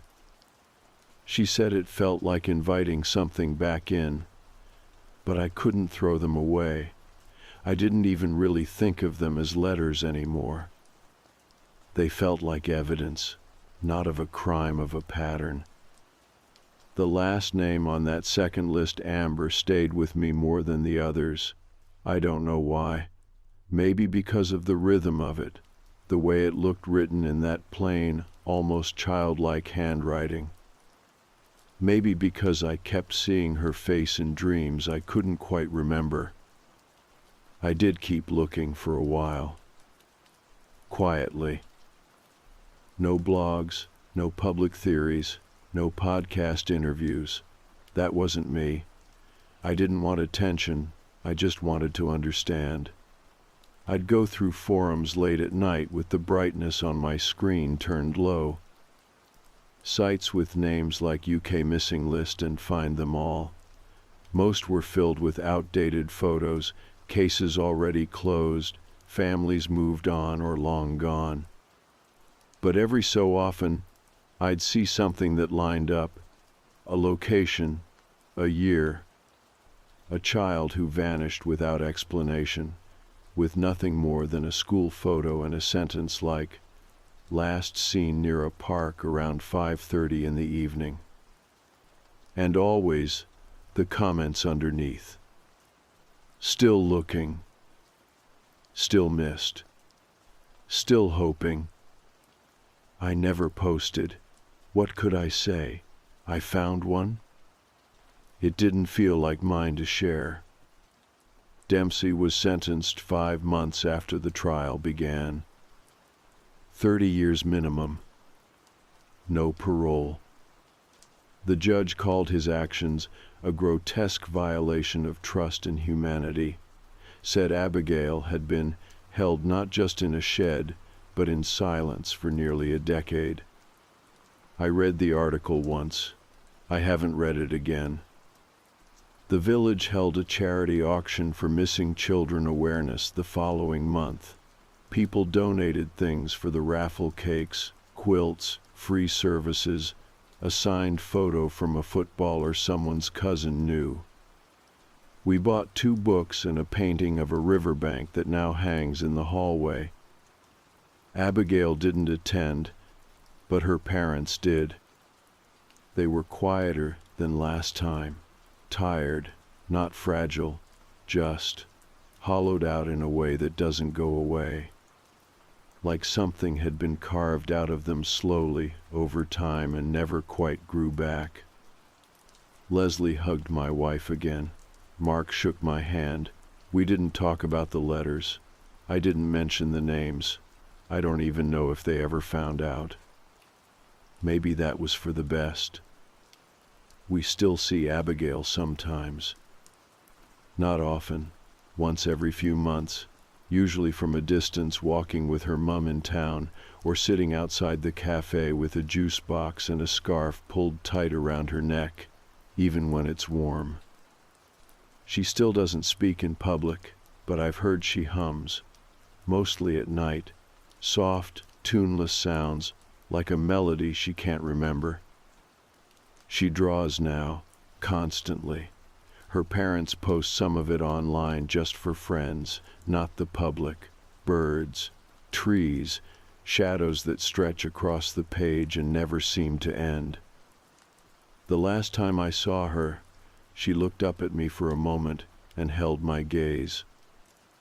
Then she gave me a tiny nod. Not a thank you, not recognition. Just a nod, like we remember. I haven't been back to the woods in months. They bulldozed the patch where the tent was found, cut down a few trees, said it was to stop fly tipping, but everyone knew the real reason. turned it into open grassland with a new wire fence and signs warning of wildlife management. But I still think about it. Not just the tent, the idea of it. That it was there, that someone had been watching, that I'd been watched maybe, that they knew where I lived when I walked, that they had names. I think about the people who never got their dog back, who never had a fence to climb or a padlock to break, who didn't hear the bark in time. And I think about the quiet ones, the ones still out there, not taken, but hiding. Children who flinch when they hear footsteps, who forget what a door without a lock looks like, who think food only comes at certain hours, and only if you've been good. I know we can't save them all. I know I'm not a detective or a journalist or some avenging angel. I'm just a man who let his dog out one day and noticed something no one else did. And I think that's enough. Or at least, I have to think it's enough. Because if I let myself believe otherwise, if I let myself believe I should have done more, found more, known more, I'll never sleep again. The shed was torn down. Dempsey's cottage was sold and renovated. New paint, new roof. A family with twins moved in last month. You can hear their laughter from the lane on warm afternoons. The sound is almost too loud, like the house hasn't figured out how to hold joy yet. I don't avoid it anymore. Sometimes I even smile when I pass. Not because I'm healed, not because everything's okay, but because I know what used to be there, and I know what's not there anymore. That matters. It has to. One night last week, Tilly curled up on the floor near the back door. She's getting slower now, graying at the muzzle, but she still tilts her head when you say her name. My wife sat beside her, stroking the soft patch behind her ears. And out of nowhere she said, "You know she saved her, right?" I looked down at the dog, the way she sighed without moving, the way she kept one eye on the door, just in case. "I know," I said, and I meant it. We didn't find Abigail. Tilly did. And because of her, one girl got to come home. I live in Glasgow South Side near Pollokshaws Road, if that matters. I'm in a small one-bedroom flat above a newsagent. Nothing fancy. I moved in last October after finding it on Gumtree. It was cheap, which should have been a red flag, but I was a broke student, and it didn't smell like mold, and the windows actually locked. That's rare here. By the way, most flats have janky latches that don't even line up with the frame. Anyway, I wasn't even going to write this. I don't post stuff. I mostly just lurk, but my hands have been shaking on and off for hours and I can't sleep. I feel like I need to say it out loud, or type it, or something. So if this feels rambling, sorry in advance. The first weird thing was the electric bill. Not scary weird, just annoying weird. I'd been living in the flat for about 2 months when I noticed the meter had jumped. I was on a PAYG meter. You top up a key and plug it into the box, and suddenly I was topping up 3 times a week instead of once. I figured maybe I left the immersion on, or the fridge was on the fritz. My mate Aaron said his landlord once installed a dryer that ran 24/7, so I figured it was something like that. I tried calling the electric company and got bounced around. They said the readings looked normal, and maybe I just hadn't noticed my usage increasing. Classic. At the same time, I started thinking I was forgetting stuff, like food going missing. It was always little things, half a carton of milk, a packet of ham I swore I hadn't opened, crackers that were gone but the box was still in the cupboard, like someone had put it back empty. I blamed myself. I really did. I was juggling uni, working weekends at a call center and barely sleeping. I figured I'd just eaten more than I thought.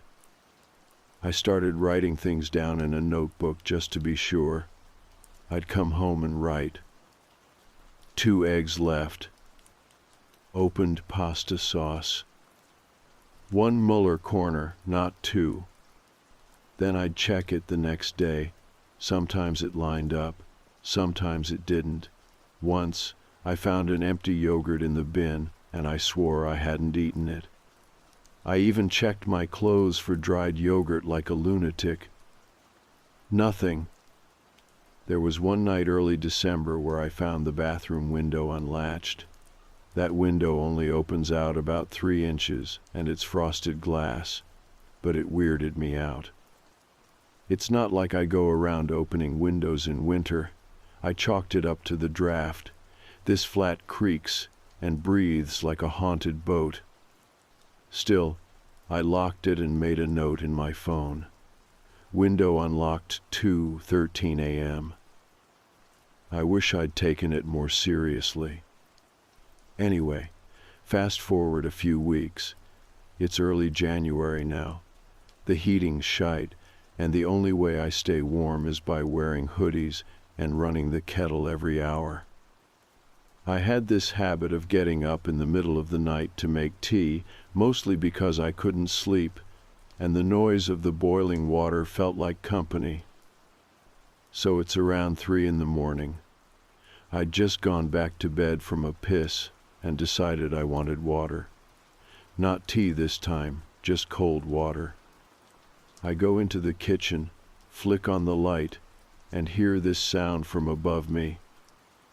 Like a slow, rough drag, wood on wood maybe, or nails on old plasterboard. It wasn't loud. That's the part that messed me up. It was faint, like someone trying to be quiet and just barely failing. I froze, literally stopped mid-step. I'm not a brave guy. I've never punched anyone in my life. I just stood there in my socks, holding an empty glass, listening. Then it stopped. No thud, no scampering, just silence, like whoever or whatever made the noise had realized I heard. I didn't drink the water. I backed out of the kitchen and sat on the couch with all the lights on until the sun came up. Every little creak in the ceiling made me flinch. I called the landlord that morning. He's a guy named Fraser, kind of aloof, but decent. I told him I heard something in the ceiling. He said maybe it was rats or pigeons, and he'd have someone out next week. I pushed, and he said he'd check it himself. That afternoon he came over. First time I'd actually met him in person. Everything before was through email. He looked around the kitchen, flicked the light on and off, asked where the sound came from. I pointed at the bit of ceiling above the fridge, near the little extractor vent. He looked at it for a while. Then he said, "You know there's a crawl space above this unit, right?" I didn't. Apparently, above the kitchen and bathroom there was a shallow cavity, not even a full attic, just a weird little space with exposed beams and insulation. You could only access it through this old maintenance hatch near the back of the building, not through my flat, which made no sense. Fraser left to get a ladder. I stood outside in the cold smoking a cigarette, even though I hadn't smoked in over a year. When he came back, he was gone about 15 minutes. I didn't hear much. Some light banging, a cough. Then I heard, clear as anything, him say, "What the actual fuck?" He came down pale. I'll never forget how he looked, like he'd seen something wrong, not dangerous, just wrong in a way you can't put into words. He didn't say much. Just told me to leave the flat for the night. Said he'd call someone. I stayed at Aaron's that night, slept on the floor with a hoodie balled under my head and didn't close my eyes once. Fraser didn't text until noon the next day. All it said was, "Police are involved. I'll update you later." That's when I knew it wasn't rats. I didn't go back to the flat for 2 days. Aaron offered to let me stay as long as I needed, and I took him up on it even though his place smelled like weed and damp socks. He didn't ask a ton of questions, which I appreciated. I think he figured I was going through something with uni or money, and I didn't correct him. I didn't know what I was going through, honestly. Fraser didn't text again until the 3rd day. He said the police had been in and out, and I could come by to grab clothes or whatever, but not to stay yet. The wording was weird, not, "you can't stay," just, "you probably won't want to." That stuck with me. When I did go back, I brought Aaron with me. He didn't argue. I think part of him just wanted to see whatever the hell I was talking about.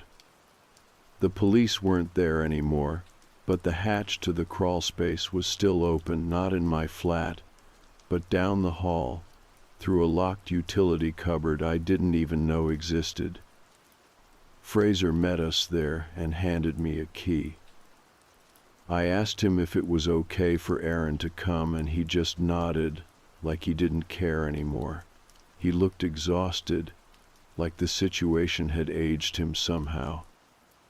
The hatch was low in the ceiling, right above a stack of broken paint tins and a rusted step stool. Fraser had already pulled the ladder down, so we just climbed up, one at a time. Aaron went first.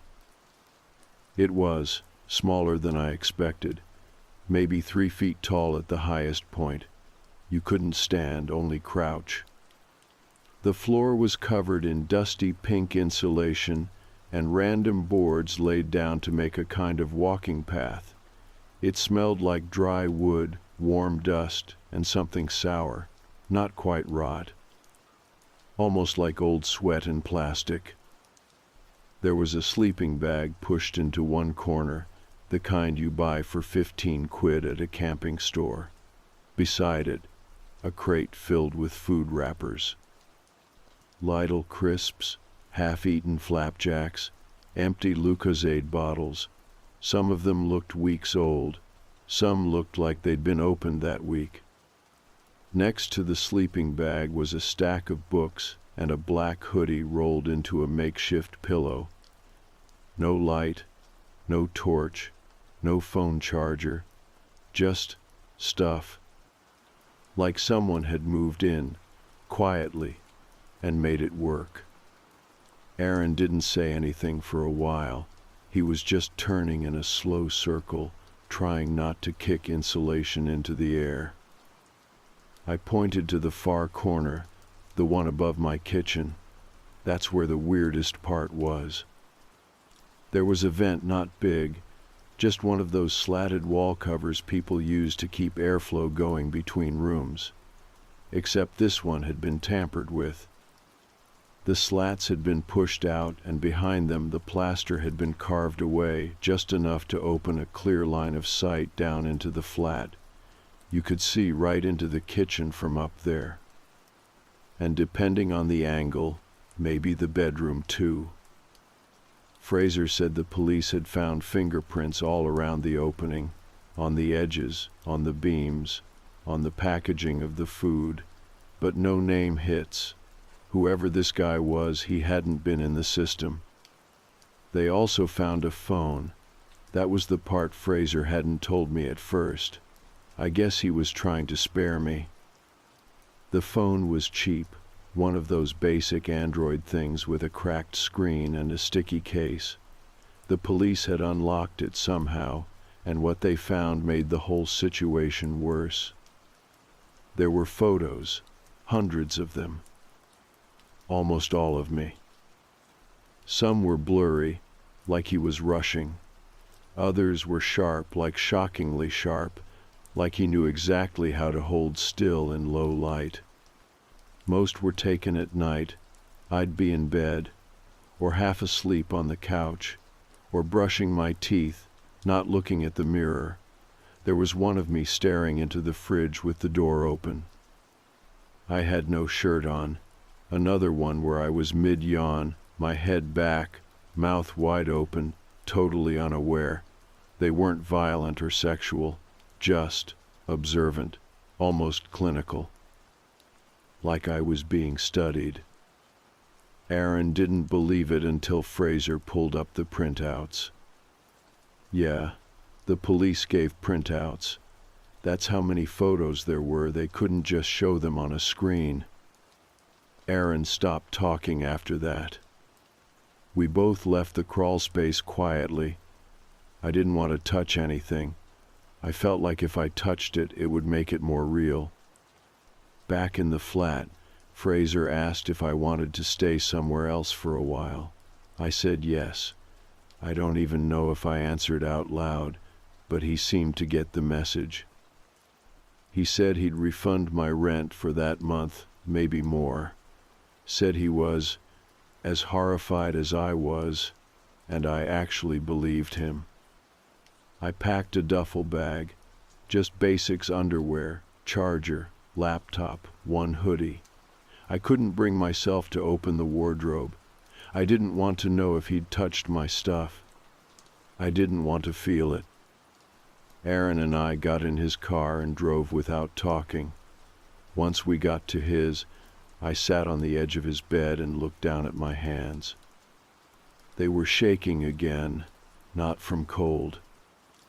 I thought about the food, the bills, the open window, all the little things I had explained away. I thought about how many nights I had walked around in boxers or stood in front of the mirror shirtless, not knowing someone was right above me watching. And I thought about the worst part. The phone was still being analyzed, but Fraser said something the police had told him quietly, off the record. Whoever this guy was, he had taken photos every night, like clockwork, like it was a routine. And there were photos from the very first week I moved in, which meant he was already up there before I signed the lease. The thing that kept hitting me over and over was that he'd been there first. Like I had moved into his flat, not the other way around. I kept thinking about that during the next week, sleeping on Aaron's pull-out couch with the springs digging into my back. Every time I closed my eyes, I imagined someone crouched above me, camera in hand, timing their breath to mine, watching, not moving. Just existing a few feet above, while I went on like an idiot, brushing my teeth and watching YouTube in bed. Aaron tried to distract me with films. He queued up horror, weirdly enough said if it was fake scary, it might push the real stuff out of my head. It didn't work. Everything in the flat made noise. Pipes, wind, a kettle that clicked twice before boiling. It all sounded like footsteps now. Fraser checked in once, said the police still hadn't ID'd the guy. No fingerprints in any database, no social media accounts. The SIM card in the phone had barely been used, one incoming call from an unknown number months ago.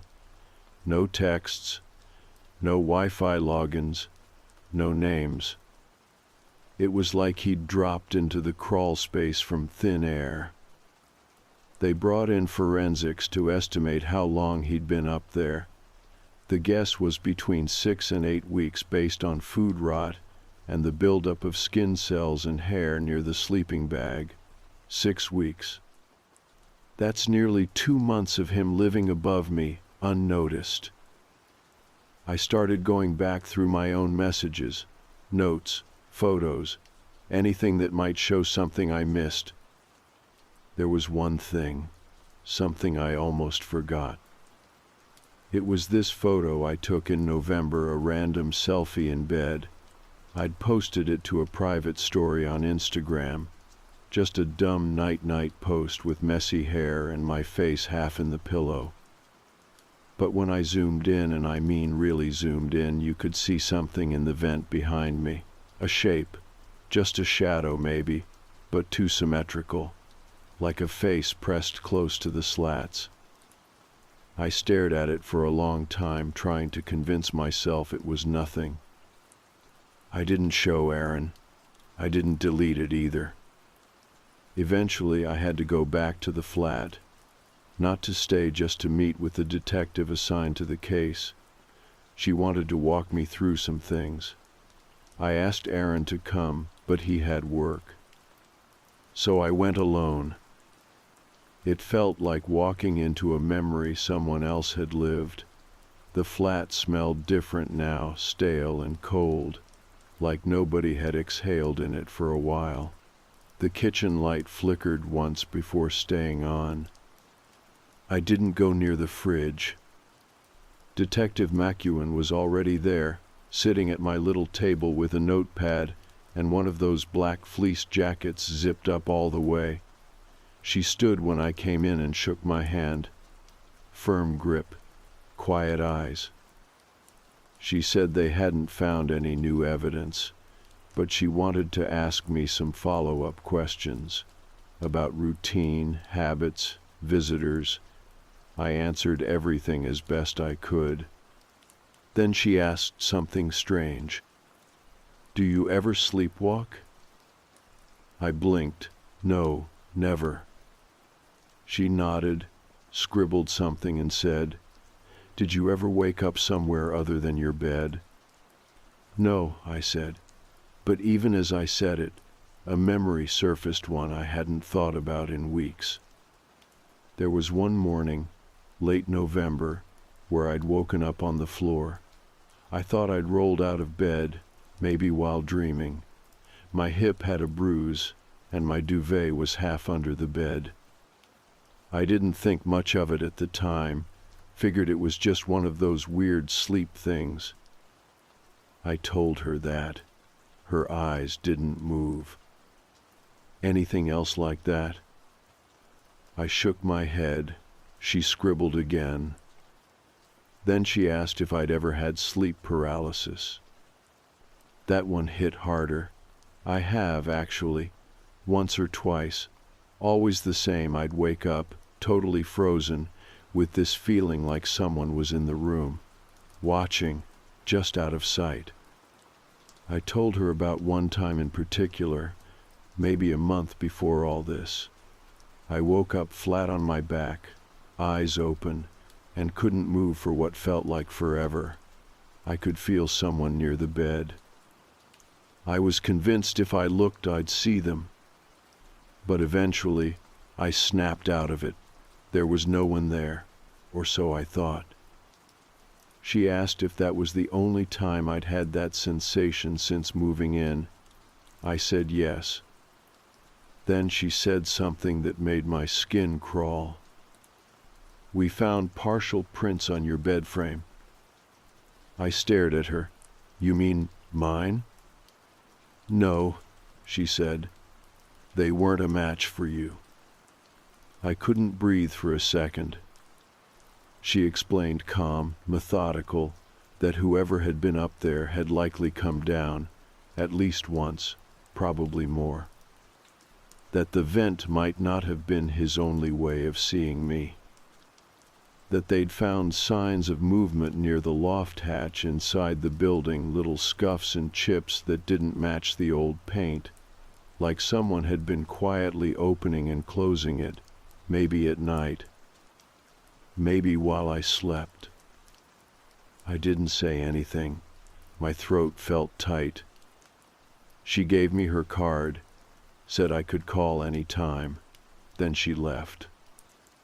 I didn't stay long after that. I took one last look at the bedroom, the ceiling, the vent, the mirror. I stared at my own reflection for a full minute, trying to see myself as he might have seen me, slack-jawed, asleep, vulnerable. Then I left, locked the door, didn't look back. I stayed at Aaron's a few more nights, but it didn't feel safe anymore. Not because of him just. I couldn't sleep in a flat without checking the ceilings now. Every vent, every shadow, every pop of the walls settling it all felt like a warning. Eventually, I asked my aunt if I could stay with her for a bit. She lives outside the city's small house, no upstairs neighbors, no crawl spaces. I haven't told her the full story, just said there was a break-in, and I'm not ready to be alone yet. She didn't push. I check the locks every night. I keep a chair under the handle. I sleep with the light on. And sometimes I still wake up in the middle of the night, heart pounding, sure I heard something above me. Even though there's nothing there now. Even though they said he's gone. I started therapy a couple of weeks after moving into my aunt's place. She didn't suggest it. I didn't tell her I was going. It just felt like something I was supposed to do, like brushing your teeth after eating something that tasted wrong. The therapist's office was in this quiet little converted townhouse near Queen's Park. I had to walk past 2 schools and a cemetery to get there. She had warm lights and 2 big armchairs and gave me tea in a chipped mug that said, "World's Oakiest Therapist," which I pretended to find funny. At first I didn't talk about the crawl space. I talked about uni, about stress, about money and not sleeping. She nodded a lot, asked how long I'd been feeling like this.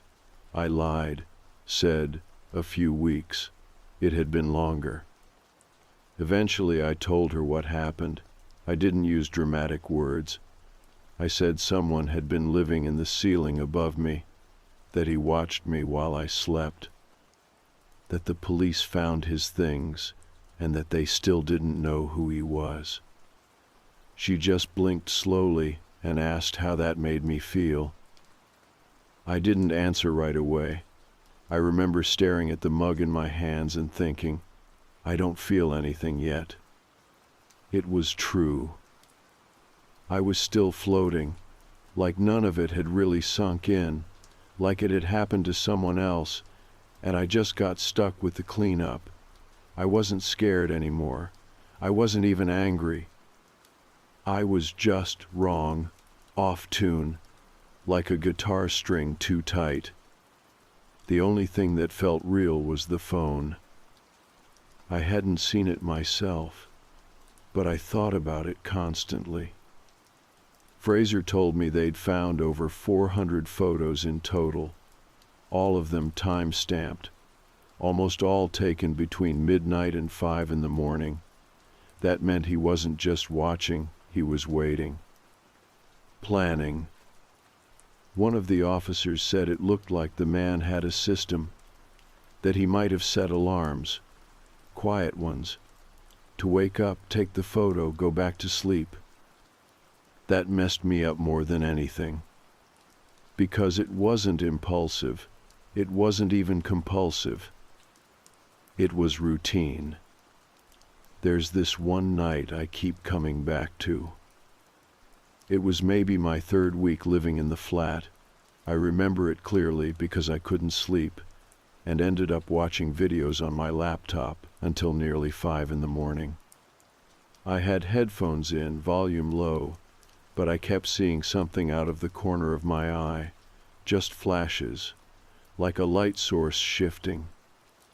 I thought it was headlights from the street, but now I wonder if it was him.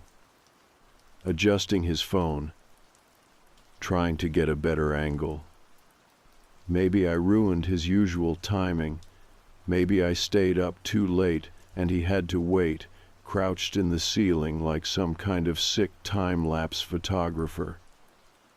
That image won't leave me. Sometimes I catch myself looking up at lights, vents, cracks in paint, and imagining what it would be like to hide there, what it would feel like if you had to be totally still, totally quiet. If your knees ached but you couldn't shift your weight because the person below might hear it. That kind of stillness takes effort. It's deliberate. That's what scares me most, the patience of it. About a week after I told my therapist the full story, she asked if I wanted to see the crime scene photos. I said no. Then I changed my mind. She didn't have them, obviously, but she said if I was ready, she could request access through a trauma unit that worked with victims of stalking. That word felt too small. Stalking. It sounded like something that happens in the open, in daylight. This didn't happen in daylight. While I waited to hear back, I started trying to retrace his steps. I don't know why. Maybe because the police had hit a wall and I wanted to do something instead of just waiting for a knock at the door that might never come. I went back to the building one afternoon.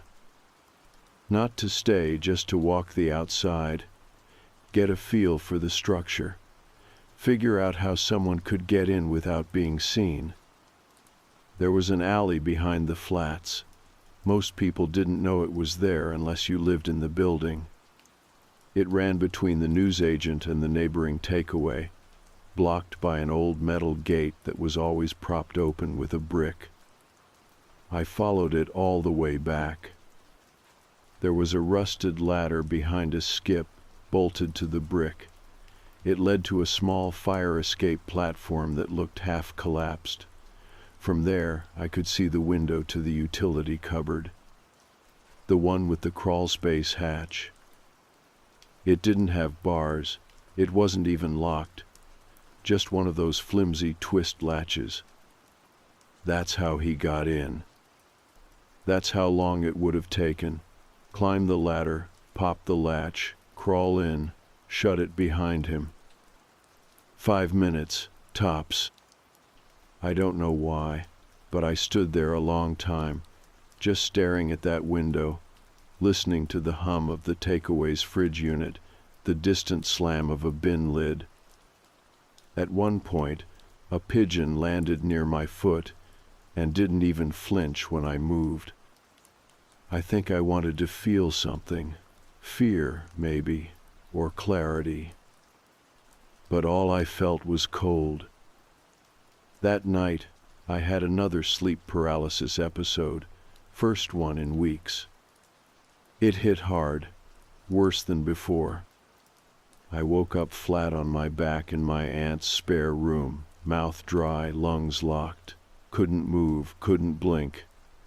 There was this pressure on my chest, not heavy, just present. Like a cat had climbed on top of me and was staring. Except there was nothing there.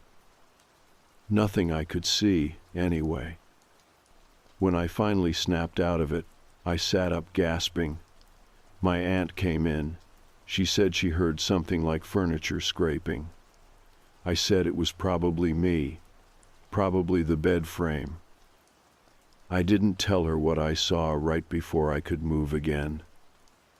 A shape in the vent above the wardrobe.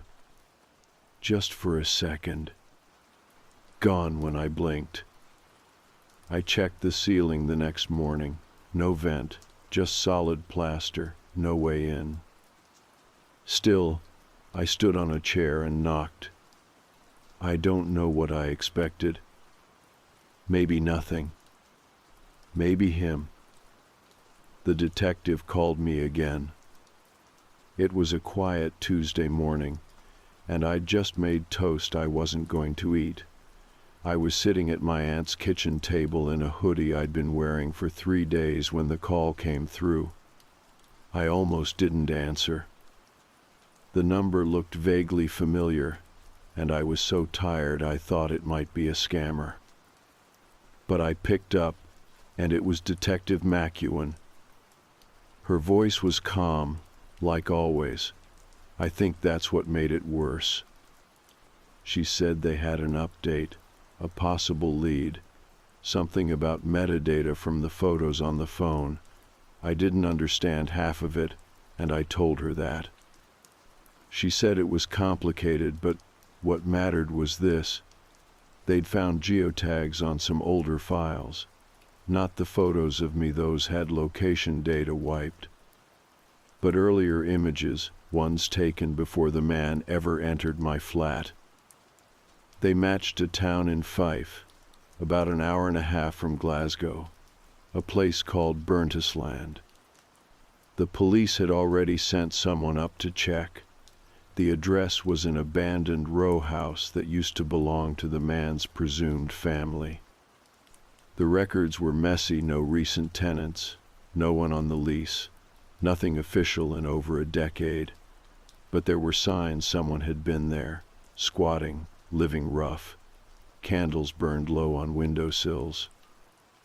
A bedroll in the attic. Cans of beans in a plastic bag, all with expiry dates from that same 6-month window. There were more photos, too. Not of me this time, of other flats, other windows, people walking past cafes, people on buses. All from behind glass, all from slightly above eye level. I didn't know what to say. I just asked her the question that had been sitting in the back of my mind like a splinter. Why me? She paused, and then she said she didn't know. Maybe it was random. Maybe it was opportunity. Maybe he liked the layout of the flat, or the fact that I didn't have a dog, or that I didn't live with anyone. Maybe I was just quiet enough to not make him feel threatened. But she said something else too, something that's haunted me more than anything. He knew the space before you moved in, meaning he had been in the crawl space even before I signed the lease. Maybe not living in it yet, maybe just checking it, scouting, watching whoever was there before me. It occurred to me then that I had never met the last tenant. The flat was already empty when I went to view it. Fraser never said anything about why it had become available so suddenly. That night I texted him. It took him 2 hours to respond. All he said was, "Young couple, broke up, left in a hurry, that's all I know." I didn't believe him. I didn't push. The next morning, I got another message, this one from Aaron. He hadn't texted in a few days, said he didn't want to crowd me, but the message was different, short. No "hey man," no memes. Just, "I think you should come over." I asked why. He didn't answer. I took the bus. It was raining. I remember watching the water streak sideways across the window like the sky was trying to erase everything. When I got there, he looked off. He opened the door and didn't say anything, just waved me in and pointed toward his kitchen table. There was something on it, half covered with a tea towel. I sat down, pulled the towel back. It was a notebook. Not mine, not his. Old, spiral-bound. The edges were curled like it had been damp at some point. The cover was blue but faded to gray. No stickers, no title, just a name, scrawled in pen on the inside cover. The name was Callum. Aaron said he found it in his loft. He'd gone up there to store some stuff his mum had sent over boxes from their old place. When he shifted them around, he saw the notebook wedged behind a beam, hidden. but not that well. I asked if he'd read it. He said only a bit, enough to know it was bad. So I started flipping through it. The handwriting was neat, blocky, all caps, no doodles, no smudges, no dates. Just entries. Some of them were normal, observational, boring even. Boy in flat wears green hoodie. Girl in building 2 plays violin. Man with dog leaves every morning at 6:30. Other entries were longer, detailed. Sleeps with mouth open, turns every 20 minutes, noises when dreaming. Didn't lock kitchen window again, still doesn't notice crumbs missing. Watched him open the fridge, didn't choose the yogurt I touched. And then, I want to go closer. I don't think he'd wake up. Last night I almost reached down. He was making that sound again. I watched his throat move. I stopped reading. Aaron sat across from me, pale, arms crossed tight over his chest, like he was trying to hold something in. I asked him if he'd told the police yet. He said no. He wanted to ask me first. He didn't know if it was connected. But I knew. Somehow, I knew. I asked him for the notebook. He gave it to me, said he didn't want it in his house. I brought it home to my aunt's, put it in a drawer, and didn't touch it for a day, maybe 2. I just kept opening the drawer and closing it again, like it might change if I looked at it enough times. When I finally did read through the rest, I found something at the back, taped to the last page. A drawing, done in pencil, childlike but focused, dark, repetitive strokes. It was my flat. Specifically, my bedroom, viewed from above. And in the center on the bed, a shape, lying flat, eyes closed, arms by its side. And behind it, in the corner near the vent, another shape, crouched, watching. I turned the drawing over 3 times just to make sure there wasn't anything else, a note, a signature, anything. There wasn't. Just the image burned into the page, those 2 figures, the watcher and the watched, one passive, one patient. The longer I stared at it, the more it looked like something out of a dream. Not a nightmare exactly, just a place you don't want to be but can't leave. I turned it face down and left it there on the desk. I couldn't throw it away, but I didn't want it near me either. For a few minutes, I just stood there, trying to figure out how it made me feel. And I realized something strange.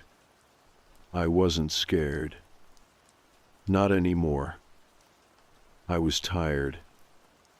Tired in a way I hadn't known you could be. Like the exhaustion went past my bones, past my nerves, down into some place deeper. The part of you that keeps the lights on even when everything else is flickering. That night, I didn't have a nightmare. I didn't see him in the ceiling. I didn't wake up frozen. But I did make a decision. The next morning, I took the notebook carefully wrapped in a shopping bag and walked to the police station myself. No appointment, no phone call. I just went in, told the desk officer I had new evidence related to an ongoing investigation, and waited. Detective McEwen came down within 20 minutes. She looked surprised to see me, but not unpleasantly so. I handed her the notebook and didn't say much, just, "It was found in my friend's loft. I think it belongs to him." Her eyebrows lifted when she flipped to the entries. By the time she reached the drawing, she was already calling someone else over. Another officer appeared. They took the notebook, asked me a few questions, logged everything. It felt procedural, but solid, like progress. Before I left, McEwen walked me to the door. She said she was glad I came in, that they might finally have enough to trace him. That DNA from the notebook, sweat, skin, even oil from fingerprints could be the missing piece. I asked what would happen next. She said they'd follow up. She couldn't make promises, but there were new angles now, new places to search. She told me very gently that it was unlikely I'd ever get every answer. That some people don't leave explanations, that some just watch. But she also said something else, something that stuck with me. You're not his story anymore, you're yours. I didn't know what to say to that. I just nodded and left. After that, things started to settle, not in a dramatic way. There was no single moment where I felt cured or safe again. But time passed. I went back to classes. I moved into a new flat across the city, top floor, newly built, no attic. I checked twice. Aaron and I stayed close, closer than before, actually. I think shared fear does that, bonds you in a way nothing else really can. We didn't talk about the notebook much, or the man. It became this quiet agreement. If either of us needed to talk, the other would listen. But otherwise, we let it rest. Fraser ended the lease on the old flat permanently, said it was being gutted and remodeled. I think part of him blamed himself. Maybe he should have known. Maybe someone should have noticed the missing food, the scratch marks, the hollow-sounding ceiling. But no one did. That's the truth. Because no one expects that kind of thing to happen. Not in your home. Not in your life. The official case eventually went cold. They never found the man. The DNA from the notebook didn't match anything in the system. The address in Fife turned out to be a dead end. Whoever squatted there was long gone. The SIM card, the photos, the handwriting, all dead trails. McEwen called me to tell me herself. She was apologetic, professional, said if anything new came in, they'd let me know. But as far as the department was concerned, the man in the crawl space had vanished. And weirdly, that didn't ruin me. Because by then, I'd already stopped looking for him. I know how that sounds. I do. Like I gave up. Like I let him get away with it. But the truth is, I realized something even harder. It was never about him. It was about the way it made me feel. About what it did to the way I saw my world, my home, my sense of safety. He didn't need to hurt me physically. He already did the damage just by being there. And the way I take that power back isn't by hunting him. It's by living, loudly, without shame, without fear. I leave the lights off now sometimes, on purpose. I let myself sleep with the window open, just a crack to hear the wind. I take photos of myself on my own terms. And I don't check the ceiling anymore. Not because I think he's gone, but because I've stopped letting him live rent-free in my head. 1 year later, I'm still here. Still studying, still moving through life like everyone else. I drink too much coffee. I forget laundry in the machine. I argue with my mom about stupid things. In a lot of ways, I'm just like before. Except now, I notice people more. Not in a paranoid way, not always, but in a present way. I look at faces, at postures, at eyes that linger too long in cafes. I trust my gut when something feels off, and I tell people when it does. I've also started writing. I mean, properly writing. This what you're reading now is part of that. Not for clicks, not for karma, just to let it out, to let it go. Because even now, after all of it, I still think about the crawl space sometimes.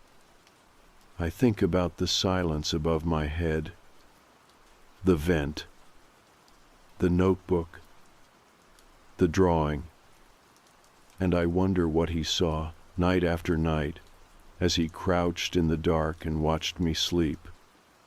But then I remember something even more important. He had to hide. I didn't, and I never will again. I don't usually talk about this, not because I'm scared of being believed or laughed at or whatever. I just genuinely haven't been able to explain it in a way that feels real. Even now, writing this, I'm not sure how to start, but I'm going to try, because I think about it more often than I'd like to admit, and maybe putting it down like this will help. This happened about 5 years ago, when I was in uni in Leicester. I was broke, obviously, and I'd picked up a part-time job at a charity shop a few blocks from campus. It was the kind of place you walk past without noticing. Faded signage, musty smelling inside. Mostly staffed by older volunteers who came in twice a week to fuss over the books or restock the racks of clothes that smelled like damp attic. I worked evenings just a few hours after lectures, mostly helping the manager, Carol, close up. She was in her 60s, all cardigans and sensible shoes, with this polite but tired voice that never changed tone, even when she was angry. One of those people who you can never tell if they like you or just don't have the energy to deal with you.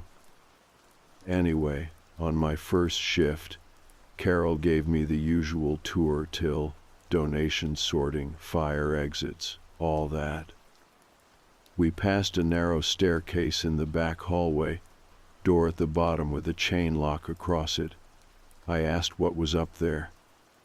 "Old storage," she said, without slowing down. "We don't use it." She said it in a way that made it very clear she wasn't planning to explain further.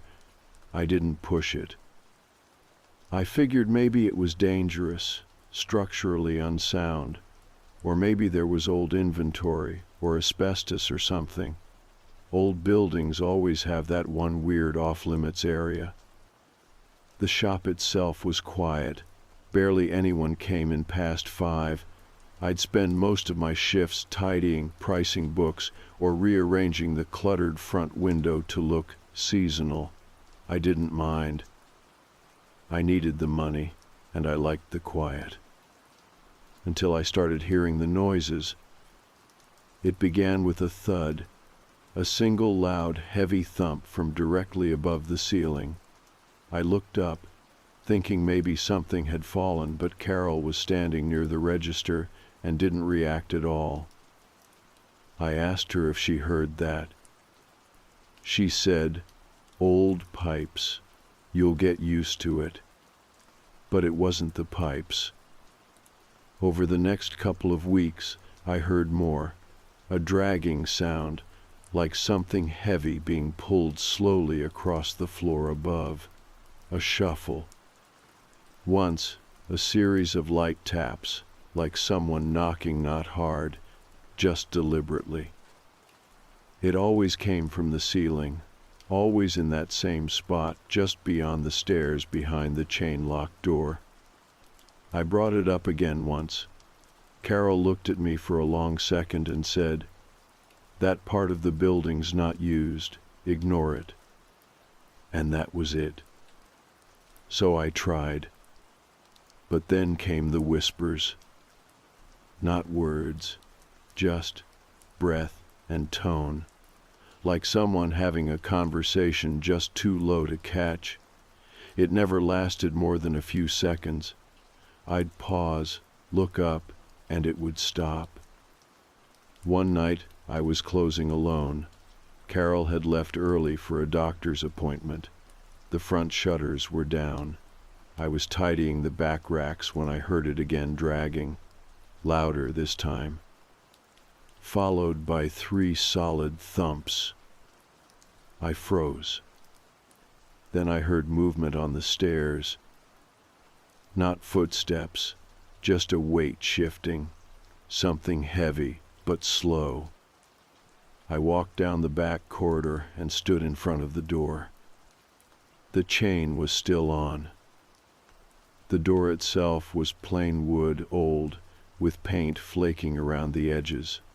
But now that I was looking closely, I saw it a small metal peephole drilled into the upper part, right at eye level. It wasn't official, just a hole someone had added, fitted with a tiny glass lens, almost invisible unless you knew to look for it. I didn't think. I just leaned in and looked.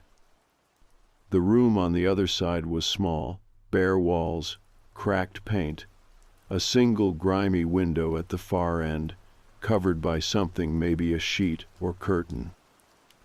There was a mattress in the corner, stained and sunken, a plastic crate next to it, full of what looked like books, or maybe old papers.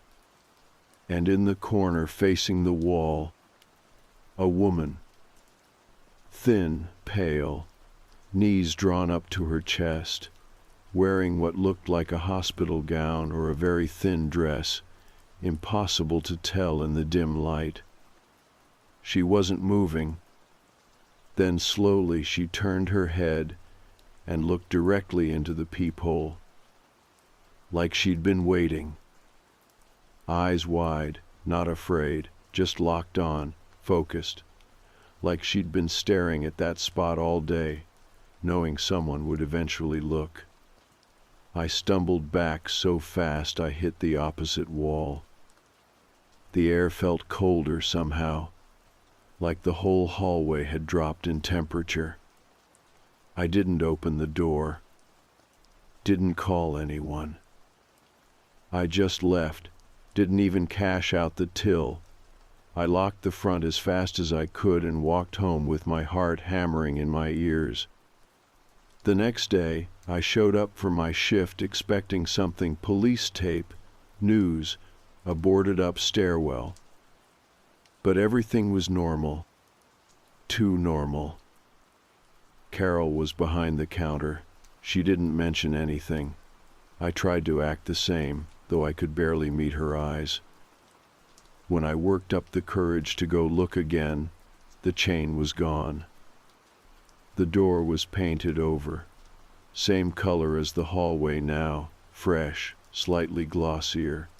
No peephole. No lock. Just a solid white door. I asked Carol if someone had been in to repaint. She said, "What door?" I quit 2 days later. Said I had exams, which wasn't a lie, but it wasn't the reason. The real reason was that every time I was alone in that shop, I could still hear the whispering even after the door was gone. Not from upstairs, not anymore. From the walls.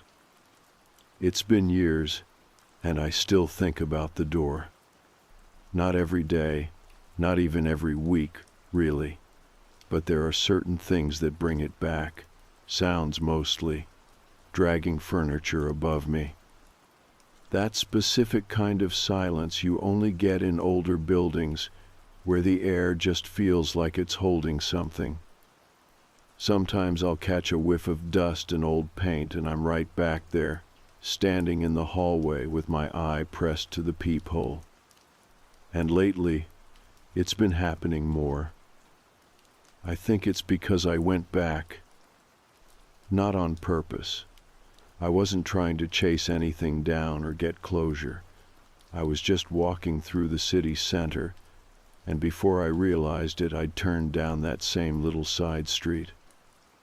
The shop was still there, new paint job, same charity logo on the sign, British Heart Foundation. The front window had some summer clothes and paperback thrillers arranged under a badly laminated "buy one get one free" sign. The strangest part was how normal it looked, like nothing had ever happened. I didn't go in. I thought about it, though, stood across the road for a solid 10 minutes watching through the window like some weirdo. Some kid was behind the counter, couldn't have been more than 20. I didn't see Carol. Probably retired, or left, or whatever. I was about to walk away when the kid came out to sweep the front step, saw me watching, gave me a polite nod. And that's when I noticed it. The door at the back of the shop was open, just a crack, enough that I could see the faint shape of a staircase leading up. I left right then, walked fast, took a different route back to the train station. My heart was racing, and I felt sick in that slow, creeping way where you know it's not something physical, it's memory. It's something you thought was buried, waking back up. So that night, I dug out the old notebook I kept during uni. I flipped through notes from lectures, pub receipts stuck between pages, some song lyrics I probably thought were deep at the time. And then I found it, one folded sheet tucked near the back, written in my handwriting. Wednesday night, door chained, peephole visible, woman in corner, staring. Carol acted like it never existed. Just reading it made my chest tighten. Because here's the thing, after I quit, I tried to forget. I told myself it was stress, sleep deprivation, weird acoustics in a creaky building. I'd been working late, skipping meals, letting coursework pile up. Maybe I imagined it. Maybe I saw some old mannequin through a trick of the light, and my brain turned it into something else. But that note written the same night it happened, in my own scrawl, said otherwise. And it wasn't the only one. There were 2 others. One from the following day. Door painted, chain removed, peephole gone. Carol didn't acknowledge, couldn't get a straight answer. And one more, this one messier, scribbled like I was trying to get the words down faster than my thoughts. Still hearing movement upstairs, even with no access, not footsteps dragging, same spot every time. I must have written that the day I quit. Looking at it now, I'm not sure why I stopped writing things down after that. Maybe I didn't want to encourage it. Like if I gave it too much space in my head, it would dig deeper. That's how it felt at the time, like the more I noticed, the more it noticed me. But it's not just sound I remember now. It's her face. Or rather, the way she looked through the peephole. I've tried to describe it before to friends when I've told this story in bits and pieces. The problem is, people think creepy means screaming or lunging or crawling on the ceiling. She didn't do any of that. She was just there, waiting, not blinking. And that expression, not quite afraid, not angry, just expecting, like I'd arrived late. I think that's what scared me the most. She wasn't surprised to see me. It was the opposite. She looked relieved. I stopped talking about it for a long time. Until about 6 months ago. That's when the dream started. They're not nightmares, not in the usual sense. There's no gore or monsters, just a hallway narrow, dim, with that same flaking white paint. I'm walking toward the door. I know the door's coming, even before I see it. I can hear the sound already, the dragging, the slow scrape of something heavy across the floor above me. I never make it all the way to the peephole.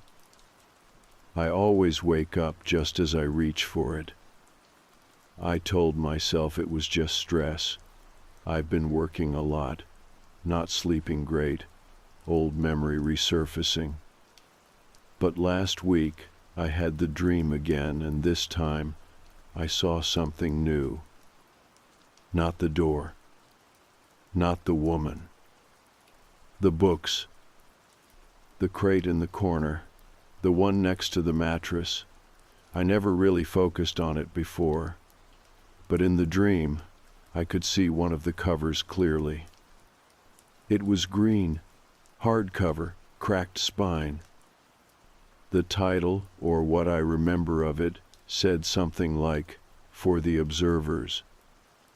And that phrase hit me like a punch to the chest. Because when I was still working there, I remember pricing a book with that exact name. A weird one, no author listed, no barcode, just the title on the spine. Inside, the pages were covered in diagrams, not illustrations, but floor plans, rooms, corridors, staircases, all labeled with times, names, and dates that didn't seem to follow any logical order. I didn't think much of it at the time, probably assumed it was someone's weird art project or self-published novel. I shelved it in the miscellaneous section near the back. And now I think it was hers. I think those books in the crate were journals, records. Maybe she was writing things down, just like I did. Maybe she was trying to track something, patterns, appearances, sound cues. Or maybe she wasn't alone in there. Maybe she was observing someone else, or something else was observing her. And now, years later, it's bleeding into my dreams. Not because I opened a door, I never did. But because I looked, because I saw her, and she saw me. I started keeping the notebook again. Not every night, not like before, but after the dream with the book, the green one, for the observers, I started writing things down again, just in case. Stuff I remembered from back then. Things that didn't make sense at the time, but feel different now, in hindsight. Like the list Carol kept in the office. It was taped to the side of the filing cabinet. A single sheet of lined paper in a plastic sleeve, with rows of first names, no last names, and dates next to each. The first time I saw it, I asked what it was. She said it was a volunteer rota. But it didn't work like any rota I'd ever seen. There weren't any shift times or days of the week, just names and single dates. Most were crossed off in pencil. Some had been erased so hard the paper was torn. The last one was mine. I didn't think anything of it at the time.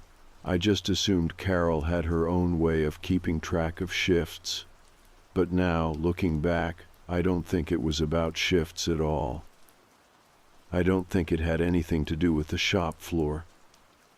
Anyway, after that dream, the one with the book, I couldn't let it go. I kept seeing that green cover in my mind. I couldn't remember exactly which shelf I'd put it on back then, but I figured if I went back to the shop, maybe I could find it, or at least confirm it was gone. It was a long shot, I know. It had been 5 years, but it didn't feel like 5 years. The way the dreams came back, the way I still remembered that smell, old cardboard, Dust, air freshener that never really worked at all felt too close. So I went back. This time, I actually went inside. It was a Thursday afternoon, middle of the day. The shop wasn't busy, just a couple of older women near the books, chatting about knitting patterns. The kid behind the till looked half asleep. I walked straight past him and headed toward the back. The layout hadn't changed much. Some new shelving units, a different carpet runner, but the shape of the place was the same. Same uneven floor near the fitting rooms. Same stack of cookbooks nobody ever bought. The back corridor was blocked by a staff-only sign now laminated, stuck to a folding screen. Nothing dramatic, just enough to tell people not to wander. I stood there for a second, pretending to look at a rack of men's jackets while I listened. Nothing. No dragging. No footsteps. No whispers. I felt stupid for expecting anything, for hoping, in some part of me, that I'd hear that sound again, that familiar scrape above my head that had felt like it was meant just for me. I left after 10 minutes. Didn't talk to anyone. Didn't ask about Carol. I went home, pulled out the notebook, and started writing everything I could remember about that list in the office. The names, the way some of them were nearly rubbed out, mine at the bottom. And one other name, just 2 above mine. Sophie. I hadn't thought about that in years. I don't remember ever meeting a Sophie at the shop, but the name stuck out for a reason. Because one of the library assistants in my department back in my second year was named Sophie.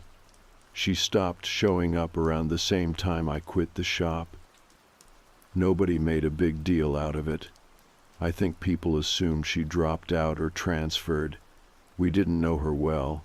She was quiet, polite. Always had a book under her arm and wore long sleeves, even in the summer. But I remember once, toward the end of term, she came into the library with this weird look on her face. Like she'd been crying for hours but had run out of tears. She sat near the back, didn't open a book, didn't use her laptop, just stared at the carpet. I asked if she was okay. She looked at me like she was about to say something, like her mouth had already formed the first syllable, and then just shook her head. That was the last time I saw her. Until last week. I was on the bus into town, sitting by the window, scrolling through my phone. The bus pulled up to a stop near the university. A group of students got on, and one of them made me freeze. Short brown hair, pale, same long sleeves. She looked older, obviously, tired, but it was her. Sophie. She didn't see me, sat at the front of the bus, headphones in, staring ahead. I didn't get off at my stop. I followed her. Not in a creepy way, I just needed to know. I needed to see where she went. She got off near the edge of town, a weird part of Leicester where the shops thin out and you start seeing more boarded windows. She walked past a butcher shop, turned down a narrow alley between 2 buildings, and disappeared. I waited a few seconds, then followed. The alley opened into a courtyard I didn't know existed. It looked abandoned, broken windows, rusted bins, weeds growing through the cracks in the pavement. And in the corner was a door. Wooden, flaking paint. No signage. Just a small brass plaque near the handle. No observers beyond this point. The hairs on the back of my neck stood up. I didn't knock. didn't try to open it. I just stood there, heart thudding, and took it in. Because that phrase, "no observers beyond this point," matched something I saw in the book. Not the cover, one of the diagrams inside. A floor plan labeled with that exact phrase, right next to a shaded stairwell. I went home and tore my flat apart looking for anything else I might have kept from that time, old receipts, books, emails from Carol. Nothing, except one file on my laptop, a Word doc titled Stockroom, Notes, Docs. I don't remember writing it. The metadata says it was created on May 4th, 2018, 2 days before I quit. It's only one sentence. She wasn't trapped in the room. She was watching the door. After I found that file, the one that just said she wasn't trapped in the room, she was watching the door, I couldn't stop thinking about it. I don't remember writing those words, but they felt familiar. I stared at them for a long time, trying to picture where I was when I typed them. Maybe in the uni library, late at night, coming down off caffeine and poor sleep. Or maybe sitting in the back room of the shop on one of those fold-out chairs, just after I saw her. Like my brain had been too shaken to put it all together, so I left myself a breadcrumb instead. But that phrasing, watching the door, messed with me. Because in every version of this story I'd ever told myself, she was the one being watched, trapped, observed. That's why the room looked the way it did, right? That's why there was a peephole. Why she didn't blink. Why she stared like she'd been waiting. Except, what if I had it backward? What if she was the observer? What if that's why the room was locked from the outside, not to keep her in, but to keep others out? I started going back through every scrap of memory I had from the shop, things I'd ignored, details I'd forgotten. Like the buzzing. That low, quiet hum that was always just under everything when the shop was closing. Not the lights, not the till, something else. I remember asking Carol about it once. She said, "Old electrics. The whole building's wired strange." But it wasn't that kind of sound. It was pulsing, rhythmic, like it was being broadcast. I think that's what the woman was listening to. I think that's why she never moved. And then there's the peephole itself. It wasn't standard. It didn't look like something added by a landlord or a carpenter. It was fitted too cleanly, a little too central. The lens wasn't glass. It was some kind of dull plastic, like an old camera filter. I started Googling, looking through message boards, forums about forgotten architecture, paranormal threads, urban exploration sites. And eventually I found something. A thread titled "Unlisted Rooms in Commercial Buildings, UK Only." Buried 6 pages deep was a comment from a user called Closed Door 24. They wrote, "If you find a room with no number, no key, and a smooth lens drilled into the door, don't look in. She's not there for you. She's there for the handover." No other comments, no follow-ups, just that post.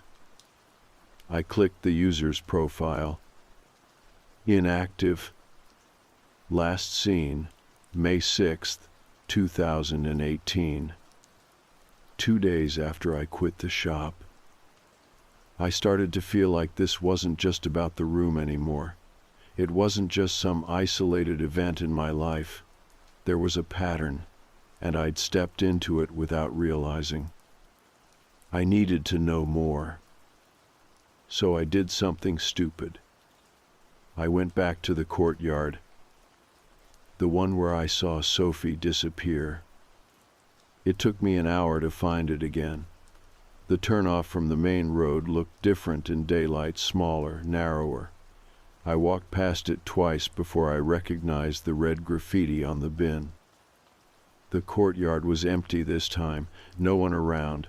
Same rusted-out bike frame against the wall, same broken windows.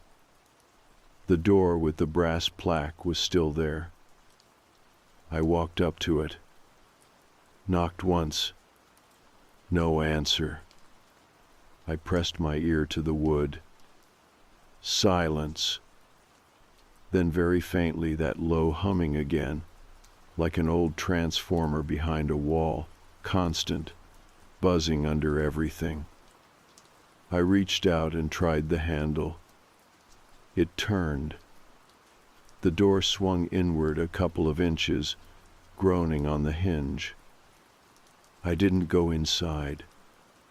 Just stood there, staring at the gap. It was dark inside, the kind of dark that feels thick, like it eats light. There was a smell, too, not rotting or chemical, more like cold fabric. Old wool and stone and something that hadn't been moved in a long time. Then a voice said quietly, "Not this time." I couldn't tell where it came from. Inside, behind me, or maybe not a voice at all, maybe something I just heard without sound. I closed the door and left. Haven't gone back. But since then, things have changed. The dreams are different now, more specific. I'm no longer just walking down the hallway. Now I'm standing inside the room above the shop, except it's empty. The mattress is gone, the crate, the woman, and instead there's a mirror on the far wall, one of those tall department store style ones, the kind that makes you feel stretched. I stand in front of it, but I don't see myself. I see the peephole. I see my own eye, wide and blinking, staring in from the other side. And I realize she wasn't waiting. She was watching me. Through the mirror. Through the peephole. Through whatever that lens was. And now, I think the mirror is watching me too. Because last night, after I woke up from the dream, I went to the bathroom.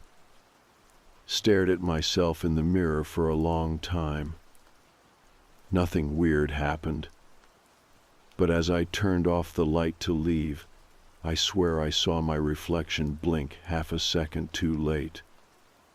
Not a glitch, not sleep deprivation. Just a delay, like it had been waiting to see if I noticed. And when I did, it smiled. Only slightly. But it wasn't me smiling back. I shut the bathroom door and didn't sleep. This morning, I opened the notebook. Started writing again. Not because I have answers, but because I think I've taken her place. I don't mean that in a dramatic way. I mean, I looked in when I wasn't supposed to. I became part of whatever that room was doing, the role reversed. She watched. Now it's my turn. I don't know how long I stood there that morning, staring at the notebook. The last line I wrote kept catching my eye. Now it's my turn. I wasn't sure what I meant when I wrote it. I still don't fully know. But something had shifted. There was no denying that. It wasn't just dreams anymore. Not just memories, or the leftover fear from that one night all those years ago. It was bleeding into my waking life. That same afternoon, I was walking home from the shop, not that shop, a different one, a normal one. just a second-hand book place near the station I sometimes browse when I want to clear my head. It helps. Usually. But that day, as I crossed the road near the old courthouse, I saw something out of place. A silver hatchback, parked where no one usually parks. Tinted windows, engine off, and someone inside staring at me. I didn't recognize them, older man, maybe 60s, face slack, blank, not aggressive, not even particularly focused. Just watching, like he was waiting for something. I crossed the street quickly, looked back once, and the car was gone. Not pulling away, just not there anymore. That night, the dream came back. Same hallway, same peeling paint, same door at the end. But this time I wasn't walking. I was already inside the room, and she was standing there. The woman from before, except she looked different now. Not sick, not crouched. She was upright, alert. Her hair was longer, straighter. Her hands were at her sides, not clenched. And she was smiling. Not kindly, not cruelly, just like she'd been expecting me. There was something behind her, something tall, covered in cloth, like a wardrobe with a sheet draped over it. She stepped aside, and for a second I saw what was underneath. A mirror, except not a normal one. It was too tall, the glass too dim. It looked more like the reflection was being projected, as if someone somewhere else was feeding it an image. I saw myself, standing still, but behind me, in the reflection, was someone else. Out of focus, close, almost touching my shoulder. I woke up before I saw their face. After that, things started accelerating. Small things at first. The hallway light in my flat began flickering, but only between 3 and 4 in the morning.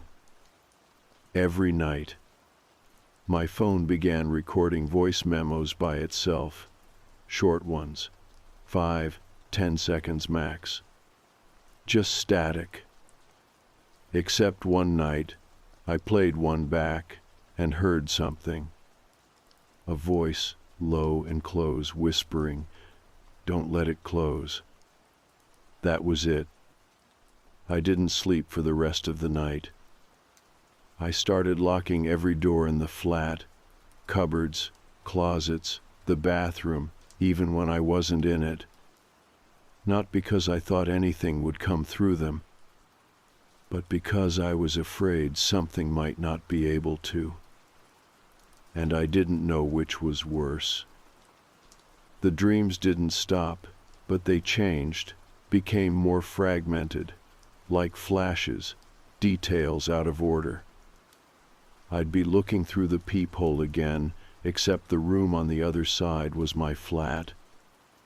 Or I'd find myself sitting on the floor of the charity shop, but the walls were covered in mirrors, all angled slightly off-center.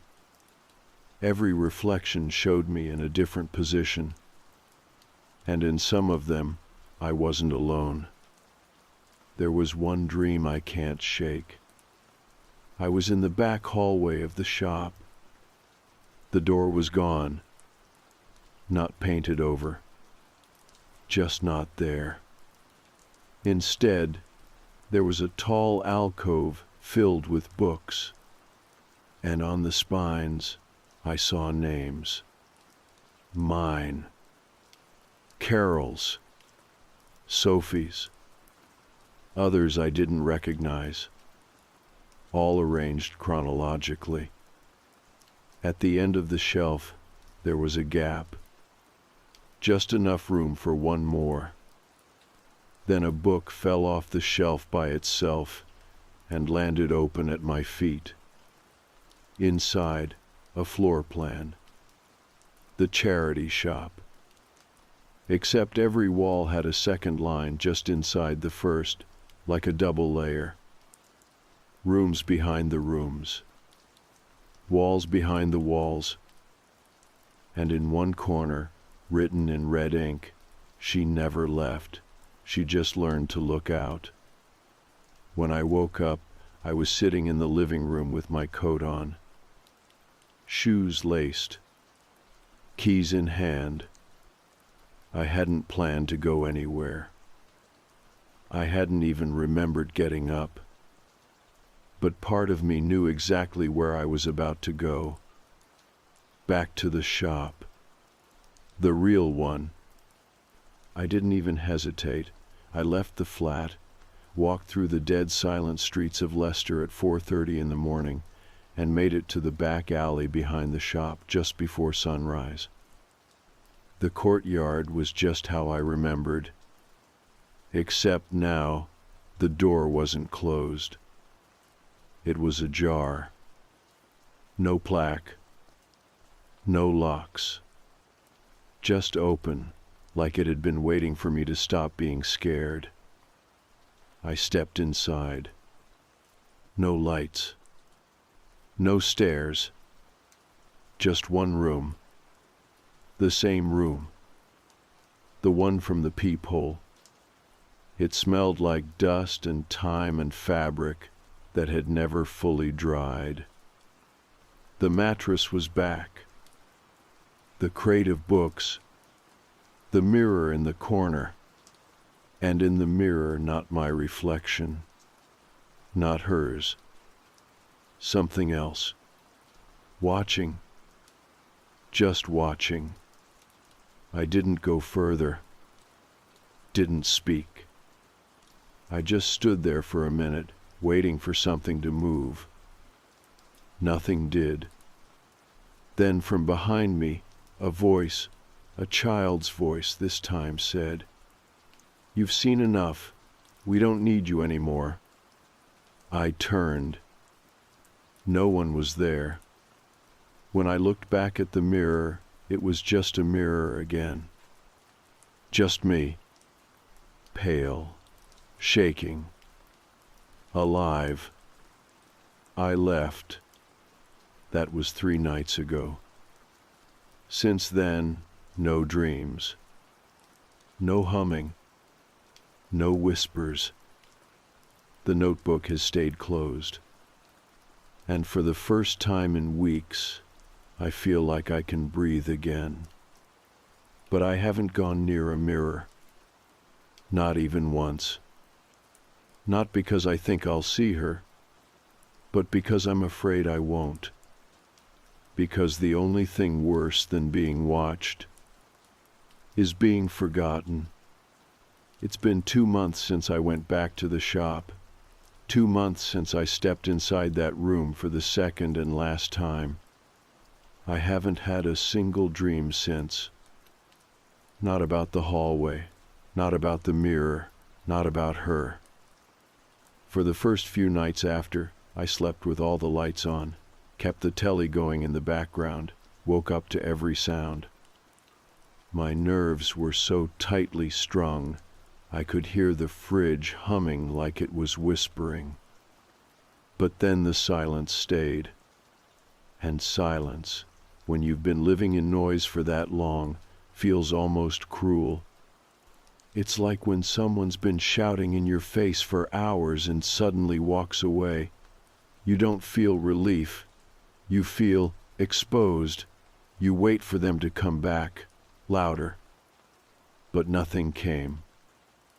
The whispering stopped. The humming stopped. The monitor, which I'd unplugged and stuffed in the bottom of the wardrobe, stayed off.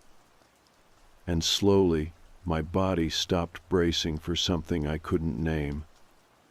I started walking again, running even. I stopped avoiding shop windows, stopped checking mirrors before I entered rooms. I could go into basements without my skin crawling. I deleted the old notebook file from my laptop.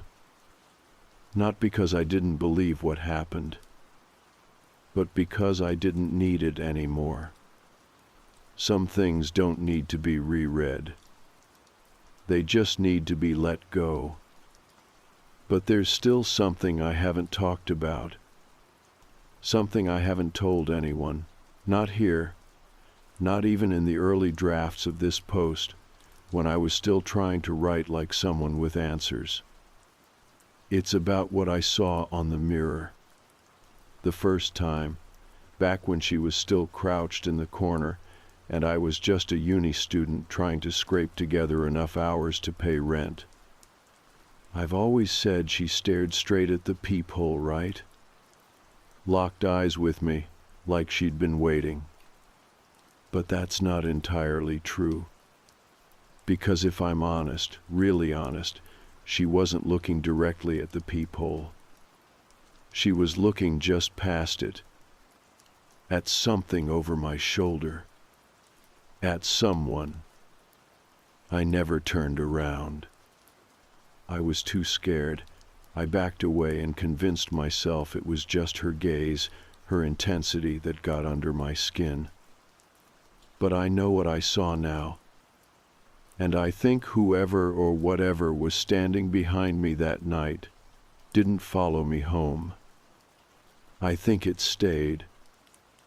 And I think that's what the room was for. Not a prison. Not a holding cell. A relay. A place between. That's why there were books. That's why she stared. That's why the mirror changed. It was all part of a handover, like that forum post said.